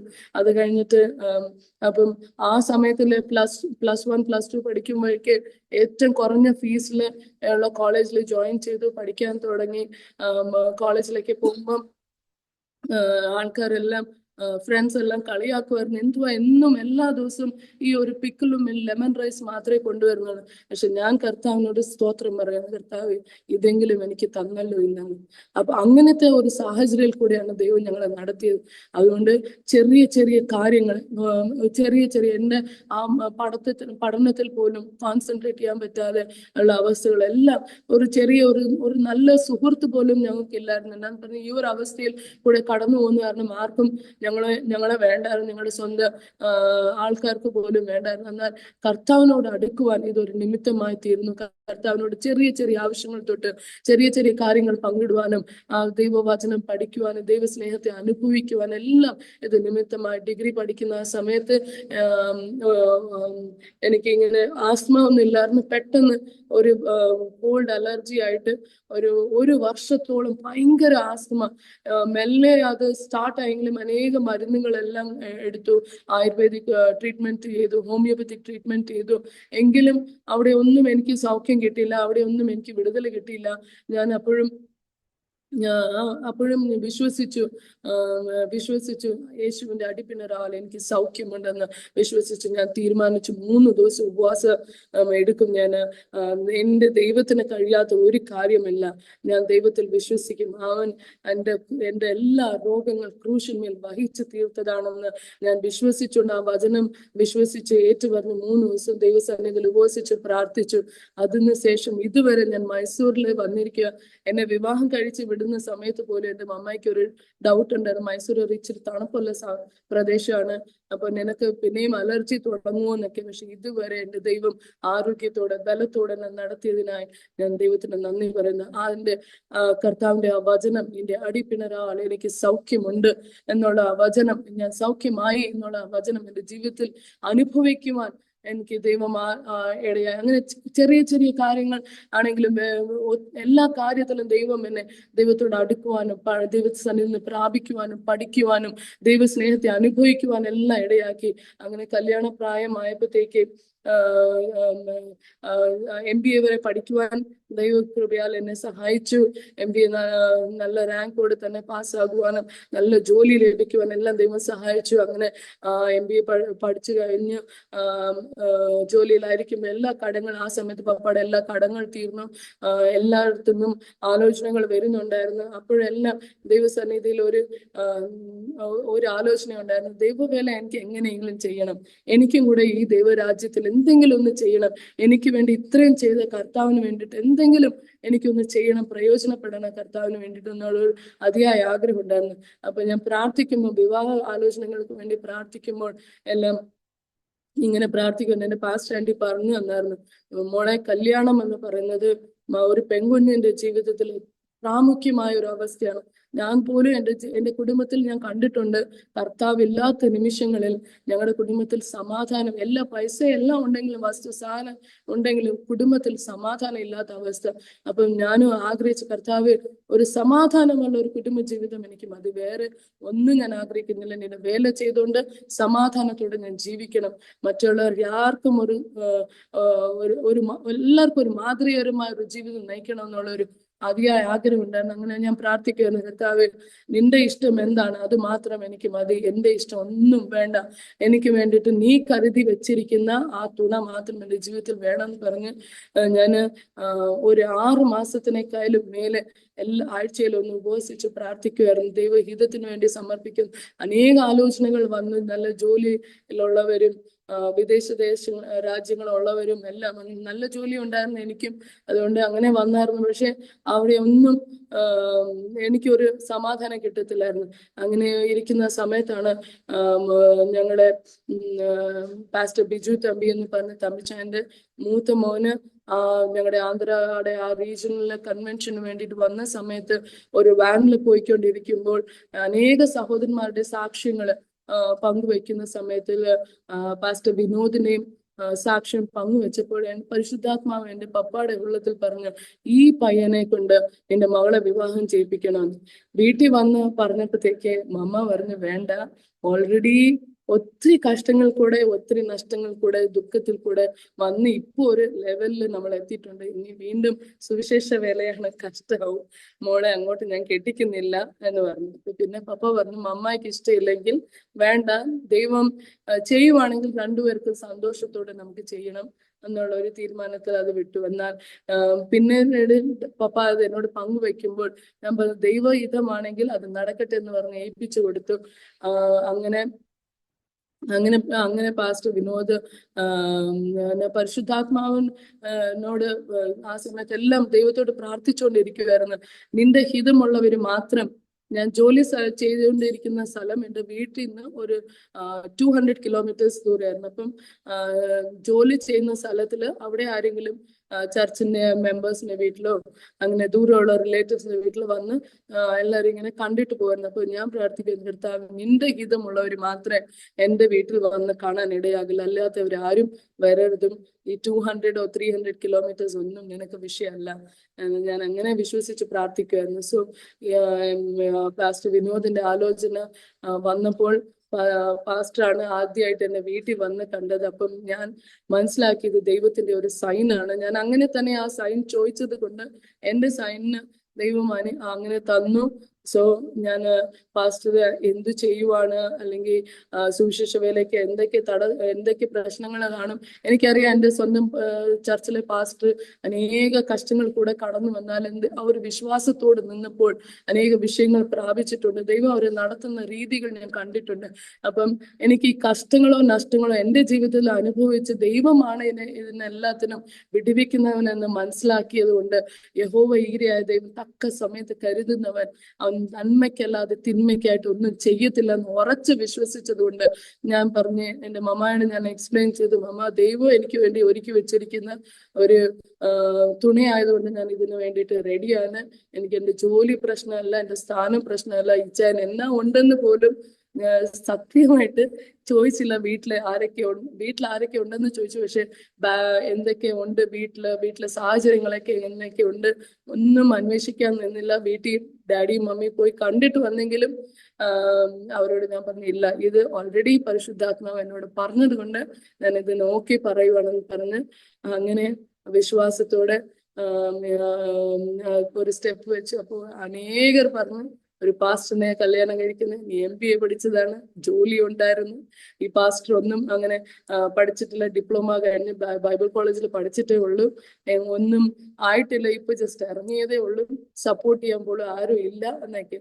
ഞാൻ പറഞ്ഞു, അതൊന്നും എനിക്ക് അറിയത്തില്ല, എനിക്കൊന്നറിയാം, എൻ്റെ കർത്താവ് എന്നോട് പറഞ്ഞ് ഞാൻ ചെയ്യുക. അങ്ങനെ ഒരു കർത്താവിൽ വിശ്വാസത്തോടെ എന്ത് വന്നാലും തിരിപ്പി വീട്ടിൽ വന്ന് ചോദിക്കുന്നതും സഹോദരന്മാരോട് ചോദിക്കരുതെന്ന്. ഞാൻ പറഞ്ഞു, ഞാൻ ആരെയും അന്വേഷിക്കത്തില്ല. എന്റെ കർത്താവ് എന്നെ നടത്താൻ മതിയായവനാണ്, വിശ്വസ്തനാണ്. ഞാൻ രുചിച്ചറിഞ്ഞാണ്. മരണത്തിന്റെ വക്കിൽ നിന്നാണ് എന്റെ കർത്താവ് എനിക്ക് ജീവൻ തന്ന് ആരോഗ്യം തന്ന്. നിങ്ങൾ പറയുന്ന ഈ പഠിത്തവും ജോലിയും എല്ലാം എന്റെ കർത്താവിന്റെ ദാനമാണ്. അപ്പം ഞാൻ ഒരിക്കലും കർത്താവിൽ അവിശ്വസിക്കത്തില്ല. വിശ്വസിക്കുന്ന കർത്താവ്, എനിക്കറിയാം ഇതെല്ലാം ഒരു സ്നേഹത്തിന് നിമിത്തമാണ് പറഞ്ഞെങ്കിലും അവരെ എല്ലാം എന്നോട് ഒരു ചോദ്യം പോലെയായിരുന്നു. അപ്പൊ ഞാൻ അതിനെല്ലാം നോ എന്ന് പറഞ്ഞ് കല്യാണം കഴിഞ്ഞു മൈസൂരിലേക്ക് ഞങ്ങൾ വന്ന്. അങ്ങനെ തന്നെയായിരുന്നു ഇച്ചായന്റെ സാഹചര്യം. ഒന്നും ഇല്ലാത്ത ഒരു ജസ്റ്റ് എല്ലാം എന്തുവാ കുവൈറ്റിൽ ജോലി ചെയ്യുമായിരുന്നു. അവിടുന്ന് റിസൈൻ ചെയ്തു. ദൈവ ശബ്ദം കേട്ട് റിസൈൻ ചെയ്തു. ബൈബിൾ കോളേജിൽ പഠിച്ച് ജസ്റ്റ് സുവിശേഷ വേല ഒരു മൊബൈൽ ടീമിന്റെ കൂടെ ചെയ്യുന്ന ഒരു സമയമായിരുന്നു ഞങ്ങളുടെ കല്യാണം. 2004 ഞങ്ങളുടെ വിവാഹം നടന്നു. അങ്ങനെ മൈസൂർ സിറ്റിയിൽ നിന്ന് ഒരു 35 കിലോമീറ്റേഴ്സ് അകലെ ടി നർസീപുര എന്ന് പറഞ്ഞ സ്ഥലത്താണ് ആദ്യം മൊബൈൽ ഇവാഞ്ചലിക്കൽ ടീമിൽ ടീം ലീഡർ ആയിട്ട് ഉള്ള സമയത്താണ് ഞാൻ അവിടെ കല്യാണം കഴിച്ച് പോകുന്നത്. ആ സമയത്ത് എൻ്റെ മദർ ഇൻ ലോ ഉണ്ടായിരുന്നു, എൻ്റെ ബ്രദർ ഇൻ ലോ ഉണ്ടായിരുന്നു. അവർ രണ്ടുപേരും രക്ഷിക്കപ്പെട്ടിട്ടില്ല. ബട്ട് ദൈവം അവരുടെ മധ്യത്തിൽ എല്ലാ സാഹചര്യത്തിലും ദൈവം എന്നെ നടത്തി. അത് കഴിഞ്ഞിട്ട് ദൈവ വാഗ്ദാനം ചെയ്തതുപോലെ എനിക്ക് ഒരു മൂത്ത മോന് ദൈവം തന്നു. 2005 എനിക്ക് ആരൻ പ്രഗ്നന്റ് ആയി. ഞാൻ അങ്ങനെ ആരൻ ജനിച്ചു. ആരൻ 8 മാസം ഗർഭിണിയായിരിക്കുമ്പോൾ ദൈവം ഒരു ദർശനം ഇച്ചാനെ കാണിച്ച്, ഞാനിങ്ങനെ ഒരു കുഞ്ഞിനെ എടുത്തോണ്ട് വരിക, മോശയുടെ സഹോദരനായ അഹരോനെ എന്നുള്ള ഒരു പേര്. അപ്പൊ ഞങ്ങൾ രണ്ടുപേരും ഇങ്ങനെ പേരിന് പോലും ഡിബേറ്റ് ചെയ്യുന്നു. അപ്പം പിന്നെ ലാസ്റ്റ് കൺക്ലൂഡ് ചെയ്ത് ദൈവം ഒരു പേര് തരും, അത് ഇട്ടാ മതിയെന്ന്. സോ അങ്ങനെ ആരോൺ എന്ന പേര് ദൈവം തന്നിട്ട് മോന് അങ്ങനെ പേരിട്ട്. സോ ഞാൻ ആഗ്രഹിച്ചത് വിശ്വാസത്തിലും നല്ല അണ്ടർസ്റ്റാൻഡിങ്ങിലും പോകാൻ. പക്ഷെ ഇച്ചായന് വിശ്വാസത്തിന്റെ എന്തുവാ പറയുന്നത്, ഭയങ്കര അമിതമായ ഒരു വിശ്വാസമാണ്. എനിക്ക് അനേക കാര്യങ്ങൾ ഇച്ചാനിന്ന് പഠിക്കത്തക്ക രീതിയിലുള്ള ഒരു അമിതമായ ഒരു വിശ്വാസം, ഒരു കേട്ടാൽ മതി എടുത്തു ചാടുന്ന, അല്ലെങ്കിൽ അത് കടന്ന് വിശ്വസിക്കുന്ന ഒരു വിശ്വാസം എന്ന് പറയാം. എൻ്റെ മലയാളം ശരിയാണെന്ന് എനിക്ക് അറിയത്തില്ല. കടന്ന് വിശ്വസിക്കുന്ന ഒരു സ്വഭാവമാണ്, ഒരു തീവ്രമായ ഒരു വിശ്വാസമായിരുന്നു കർത്താവിനോട് ഇച്ചായനും അങ്ങനെ ഉണ്ടായിരുന്നു. അത് എൻ്റെ ജീവിതത്തിൽ ഭയങ്കരമായിട്ട് ബലപ്പെടുത്തിയിട്ടുണ്ട്. അപ്പം അങ്ങനെ ആരും ജനിച്ചു. ഞങ്ങൾ അവിടെ തന്നെ ആയിരുന്നു. അങ്ങനെ അത് 1 വർഷത്തോളം അവിടെ തന്നെ ആയിരുന്നു. അത് കഴിഞ്ഞിട്ട് ഞങ്ങളോട് കർത്താവ് പറഞ്ഞിട്ട് ഞങ്ങൾ മൈസൂർ സിറ്റിയിലേക്ക് 2008 ഷിഫ്റ്റായി. അത് ഷിഫ്റ്റായിട്ട് ഇവിടെ ഒരു സഭയെ പ്രാരംഭിക്കുവാൻ ചെറുതായിട്ട് ഹൗസ് വിസിറ്റിങ്സ് എല്ലാം തുടങ്ങി. ഞങ്ങൾ സഭ പ്രാരംഭിച്ചു. അങ്ങനെ പോയിക്കൊണ്ടിരിക്കുന്ന സമയം മൂത്ത മോന് ജനിച്ചപ്പോൾ തന്നെ ദൈവത്തിന്റെ ഒരു ആലോചന ഉണ്ടായിരുന്നു, നിനക്ക് ഞാൻ 3 മക്കളെ ഞാൻ തരുമെന്ന്. അപ്പം സിസേറിയൻ ആണെങ്കിൽ 2 മക്കൾ മതി, കൂടുതൽ പിള്ളേർ വേണ്ട എന്ന് ഞാൻ ഒരു നിർബന്ധം പിടിച്ച് ഇച്ചായൻ പറഞ്ഞു ദൈവഹിതത്തിന് വേണ്ടി വിട്ടുകൊടുക്കുക. അപ്പം പക്ഷെ മൂത്ത മോൻ ജനിച്ച് 14ാമത്തെ ദിവസത്തിൽ തന്നെ ദൈവ ശബ്ദം ഞങ്ങൾ കേട്ടു, 3 മക്കളെ ഞാൻ തരും നിനക്ക്, 3 പേരും ദൈവരാജ്യത്തിൽ ഉപയോഗിക്കപ്പെടുന്നവരായിരിക്കും. സിസേറിയൻ ആയതുകൊണ്ട് ഞാനും മടിച്ചു. പക്ഷെ ദൈവശബ്ദം കേട്ടപ്പോൾ അതിന് മുമ്പായി ഞാൻ സമർപ്പിച്ചു. 3ാമത്തെ കൊച്ചിനെ പ്രഗ്നന്റ് ആയി. എല്ലാവരും വീട്ടിലുള്ളവരെല്ലാവരും പറഞ്ഞു മണ്ടത്തരമാ കാണിക്കുന്നത്, വേണ്ട എന്നൊക്കെ പറഞ്ഞു. ഹോസ്പിറ്റലിൽ അഡ്മിറ്റ് ചെയ്തു. ഡെലിവറിക്ക് വേണ്ടിയിട്ട് നോർമൽ ഡെലിവറി ആകത്തില്ല, സിസേറിയൻ തന്നെ ആകണമെന്ന് പറഞ്ഞു. രാവിലെ ഡെലിവറി കഴിഞ്ഞു. നല്ല സുന്ദരിയായ ഒരു പെൺകൊച്ചിനെ ദൈവം തന്നു ഞങ്ങൾക്ക്. 3ാമത്തെ കൊച്ച് ആദി വിനോദ് എന്ന പേരിട്ട് രാവിലെ ആയിരുന്നു ഡെലിവറി. വൈകുന്നേരം ആകുന്ന സമയത്തേക്ക് എൻ്റെ വയറങ്ങ് ഭയങ്കരമായിട്ട് വീർക്കാൻ തുടങ്ങി. ഭയങ്കരം എന്ന് പറഞ്ഞാൽ ഈ പ്രഗ്നൻസി ടൈമിലുള്ള വയറിനേക്കാളും അങ്ങ് വയറ് വീർക്കാൻ, എനിക്ക് ശ്വാസം മുട്ടാൻ തുടങ്ങി. എനിക്ക് ശ്വാസം പോലും എടുക്കാൻ പറ്റാത്ത ഒരു അവസ്ഥയായിപ്പോയി, ഒരു എമർജൻസി സിറ്റുവേഷൻ ആയിപ്പോയി. അപ്പോഴത്തേക്ക് എല്ലാവരും ഇച്ചായനെയും എന്നെയും കൂടെ വഴക്ക് പറയാൻ തുടങ്ങി. നിങ്ങൾ ചെയ്യുന്ന ഓരോരോ ഇതിന് എന്തൊക്കെ വിലയാ ഇപ്പൊ കൊടുക്കേണ്ടി വരുന്നതെന്നൊക്കെ അതൊരു സൈഡിൽ കൂടെ കേൾക്കാം. എനിക്ക് വെപ്രാളം പോലെ ആയപ്പോ എനിക്ക് ശ്വാസം പോലും ശരി എടുക്കാൻ പറ്റത്തില്ല. മൂക്കിൽ കൂടെ വായി കൂടെ എല്ലാം ഒരു ട്യൂബ് എൻ്റെ വയറ്റിനോട്ട് ഇട്ടിട്ട് ഇങ്ങനെ എന്തോ പറയുന്നത്, എൻ്റെ അബ്ഡോമിനൽ ഫുൾ ആയിട്ട് പാരലൈസ് ആയിപ്പോയി. സി സെക്ട് ആയതുകൊണ്ട് തന്ന സ്പൈനൽ കോഡിൽ തന്നെ അനസ്തീഷ്യ, മേളത്തെ ഭാഗം നോർമൽ ഇതിലായെങ്കിലും അബ്ഡോമിനൽ പാർട്ടിൽ നിന്ന് താഴോട്ട് എനിക്ക് ഫുൾ ഇനിയും പാരലൈസ് ആയിട്ട് തന്നെ കിടക്കുമായിരുന്നു. എനിക്കൊന്നും മനസ്സിലാവുന്നേയില്ല, അങ്ങനത്തെ ഒരു അവസ്ഥയിലായിരുന്നു. അങ്ങനെ പിന്നെ പെട്ടെന്ന് ഇവിടെ പറ്റത്തില്ല, ഇവിടെ എവിടെയും പറ്റത്തില്ല, നിങ്ങള് ഇവിടുന്ന് ഹൈദരാബാദ് സിറ്റിയിലേക്ക് കൊണ്ടുപോകണമെന്നൊക്കെ പറഞ്ഞ് അങ്ങനെ ഹൈദരാബാദിലേക്ക് കൊണ്ടുപോകുന്ന ആ സമയത്തിൽ എന്ത് വേണമെങ്കിലും സംഭവിക്കാം. ബി പി എല്ലാം ഡൗൺ ആയിക്കൊണ്ടിരിക്കുക, പൾസ് റേറ്റ് ഡൗൺ ആയിക്കൊണ്ടിരിക്കുക. അപ്പോഴും ഈച്ചാനും ഞാനും കൂടെ ദൈവം വാഗ്ദാനം ചെയ്തതാണ്. ദൈവം നമ്മളോട് പറഞ്ഞിട്ടുണ്ട്, ഇനി എത്രയോ കാര്യങ്ങൾ കർത്താവിന് വേണ്ടിയിട്ട് നമ്മൾ ചെയ്യാനുണ്ട് എന്നൊക്കെ പറഞ്ഞ് ആ വാഗ്ദാനങ്ങൾ ഉറപ്പിക്കുക. ഈച്ചാൻ എനിക്കറിയാം, ആ ആംബുലൻസിൽ എന്റെ കൈ പിടിച്ചുകൊണ്ട്, മോളെ ഒന്നും കൊണ്ട് വിഷമിക്കുന്ന, നീ ധൈര്യമായിട്ടിരിക്കുക. അങ്ങനെ ഞങ്ങൾ രണ്ടുപേരും കൈ പിടിച്ചുകൊണ്ട് ഇവിടുന്ന് അവിടെ വരെ യാത്ര ചെയ്യുന്നവരെല്ലാം, കർത്താവെ നീ വിശ്വസ്തനാണ്, നിന്റെ വാഗ്ദത്തം നീ നിറവേറ്റും. ഞങ്ങൾ കുടുംബമായിട്ട് അനേക വേലയില് ഇനിയും ശോഭിക്കും എന്നുള്ള ദൈവത്തിന്റെ വചനം, ആ ദൈവത്തിന്റെ ആ വാഗ്ദാനങ്ങള് നിനക്ക് ഞാൻ തരുന്നത്, ഗർഭഫലം തന്നത് ഞാനാണ്, അത് ദൈവത്തിന്റെ ഒരു ദാനമാണെന്നുള്ള ഒരു വിശ്വാസത്തോടെ അത് ഞങ്ങൾ ആ വചനം ഏറ്റുപറഞ്ഞ് ഹോസ്പിറ്റലിൽ എത്തിയപ്പോഴത്തേക്ക് എല്ലാം ഡൗൺ ആയിരുന്നു. ഒരു 11 days ഞാൻ ICUലായിരുന്നു. പക്ഷെ ദൈവം പ്രാണയത്തിന് ഒരു അപായം പറ്റാതെ നല്ല ആരോഗ്യത്തോടെ എന്നെയും എൻ്റെ മോളെയും ഇതുവരെ ദൈവം നടത്തിയിട്ടുണ്ട്. അതിനാൽ ഞാൻ ദൈവത്തിന് സ്തുതിക്കുന്നു. കർത്താവ് എനിക്ക് അന്ന് മനസ്സിലായി, തീർച്ചയായിട്ടും വാഗ്ദാനം ചെയ്ത ദൈവം വിശ്വസ്തനാണ്. വാഗ്ദാനം ചെയ്ത ദൈവം വിശ്വസ്തനാണ്. തീർച്ചയായിട്ടും നിന്റെ സാഹചര്യം, നിന്റെ സ്ഥിതികൾ, നിന്റെ ജനം, നിന്റെ കൂടെയുള്ള നിന്റെ സ്വന്തം ജനം വരെ നിന്നെ തള്ളിക്കറിഞ്ഞേക്കും, നിന്നെ വിരോധമായിട്ട് സംസാരിക്കും. പക്ഷെ വാക്ക് പറഞ്ഞ ദൈവം ഒരിക്കലും മാറത്തില്ല. അവൻ ഇന്നലെയും ഇന്നും എന്നും അന്യന്യനാണ്. അവൻ വിശ്വസ്തനാണ്. അവന് ജീവിക്കുന്ന ദൈവമാണ്. മരണത്തിൽ നിന്ന് വിടുവിച്ച ദൈവം ജീവനിലേക്ക് നടത്തും, സമൃദ്ധിയായ ജീവൻ തരും എന്നുള്ള വിശ്വാസത്തോടെ അന്ന് എന്നെ ദൈവം ബലപ്പെടുത്തി. വാഗ്ദാനങ്ങൾ ഭയങ്കര ജീവൻ. എന്നെ കേൾക്കുന്ന ആരെങ്കിലും ഇന്ന് നിങ്ങൾക്ക് മരണകരമായ അവസ്ഥയിലോ അല്ലെങ്കിൽ എഴുന്നേക്കാൻ പറ്റാത്ത സാഹചര്യത്തിൽ നിങ്ങളായിരിക്കുന്നെങ്കിൽ ഞാൻ നിങ്ങളുടെ ശ്രദ്ധയ്ക്കായിട്ട് പറയുന്നു, ഒരു വാഗ്ദാനം നിങ്ങളുടെ മേൽ കിടപ്പുണ്ടെങ്കിൽ നിങ്ങളെ ഒരു ശക്തിക്കോ ഒരു മനുഷ്യനോ ഒരു സാഹചര്യത്തിനോ നിങ്ങളെ തളർത്തിക്കളയാൻ പറ്റത്തില്ല. ആ വാഗ്ദാനം പറഞ്ഞ ദൈവം തീർച്ചയായിട്ടും അതിനെ നിറവേറ്റിയെ തന്നെ ചെയ്യും. അതിന് സൂര്യനോ ചന്ദ്രനോ, പൗലോസ് പറഞ്ഞ പോലെ സൂര്യനോ ചന്ദ്രനോ കണ്ടിട്ട് ഒത്തിരി ദിവസമായി കാണുമായിരിക്കും. പക്ഷെ ദൈവം ഒരു വാക്ക് പറഞ്ഞാൽ നിങ്ങൾ ധൈര്യമായിട്ടിരിക്കുക. ദൈവം പറഞ്ഞതുപോലെ തന്നെ ഒരു പ്രാണനഷ്ടമില്ലാതെ ദൈവം നമ്മളെ അവിടെ എത്തിച്ചേർക്കുമെന്ന് പറഞ്ഞത് പൗലോസ് പറഞ്ഞ ആ വചനങ്ങളാണ് ഇപ്പൊ എന്റെ മനസ്സിൽ കൂടെ വരുന്നത്. ആരെങ്കിലും ആ സാഹചര്യത്തിൽ കൂടെ കടന്നു പോവുകയാണെങ്കിൽ എനിക്ക് നിങ്ങളെ ഓർപ്പിക്കാനുള്ളത്, ദൈവം നിങ്ങളുടെ മേൽ എന്തെങ്കിലും വാഗ്ദത്തം നൽകിയിട്ടുണ്ടെങ്കിൽ അതിനെ മുറുകെ പിടിക്കുക. അത് ഒരിക്കലും അതിന് കാര്യം ചെയ്യാതെ അത് പിന്നോട്ട് പോകത്തില്ല. ദൈവം നിങ്ങളുടെ മേലുള്ള വാഗ്ദത്തത്തെ നിറവേറ്റി തരും. ആമേൻ. അങ്ങനെ 3 മക്കളെയും തന്നു. ഞങ്ങള് മിനിസ്ട്രിയിലൊക്കെ തുടങ്ങി. മൈസൂർ സ്ഥലം എന്ന് പറയുന്നത് ഒത്തിരി സുവിശേഷം ഫ്രീ ആയിട്ടോ അല്ലെങ്കിൽ ഓപ്പൺ ആയിട്ട് നമുക്ക് പറയാൻ പറ്റാത്ത ഒരു സാഹചര്യമുള്ള ഒരു സ്ഥലമാണ്. നമുക്ക് കിട്ടുന്ന കോൺടാക്ട്സിൽ നമ്മൾ വീട്ടിൽ പോയി, ഇവിടെ ഓർത്തഡോക്സ് ഹിന്ദുസ് ഉള്ള ഒരു സ്ഥലമാണ്. മൾട്ടി കൾച്ചറൽ ബാക്ക്ഗ്രൗണ്ട് ഒന്നും അല്ല ബാംഗ്ലൂരിനെ പോലെ. ഇവിടെ ഓർത്തഡോക്സ് ഹിന്ദുസ് ഉള്ള ഒരു സ്ഥലമാണ്. സോ ഓപ്പൺ ആയിട്ട് നമുക്കൊരു ട്രാക്ട് പോലും അല്ലെങ്കിൽ ഒന്നും ഒരു ഇൻവിറ്റേഷൻ പോലും കൊടുക്കാൻ പറ്റാത്ത ഒരു സാഹചര്യമാണ്. അങ്ങനെ ഞങ്ങള് ഒരു ചർച്ച്, ഒരു സ്ഥലം, ഒരു റെന്റഡ് ഹാൾ എടുത്തിട്ട് സഭ സ്റ്റാർട്ട് ചെയ്തു.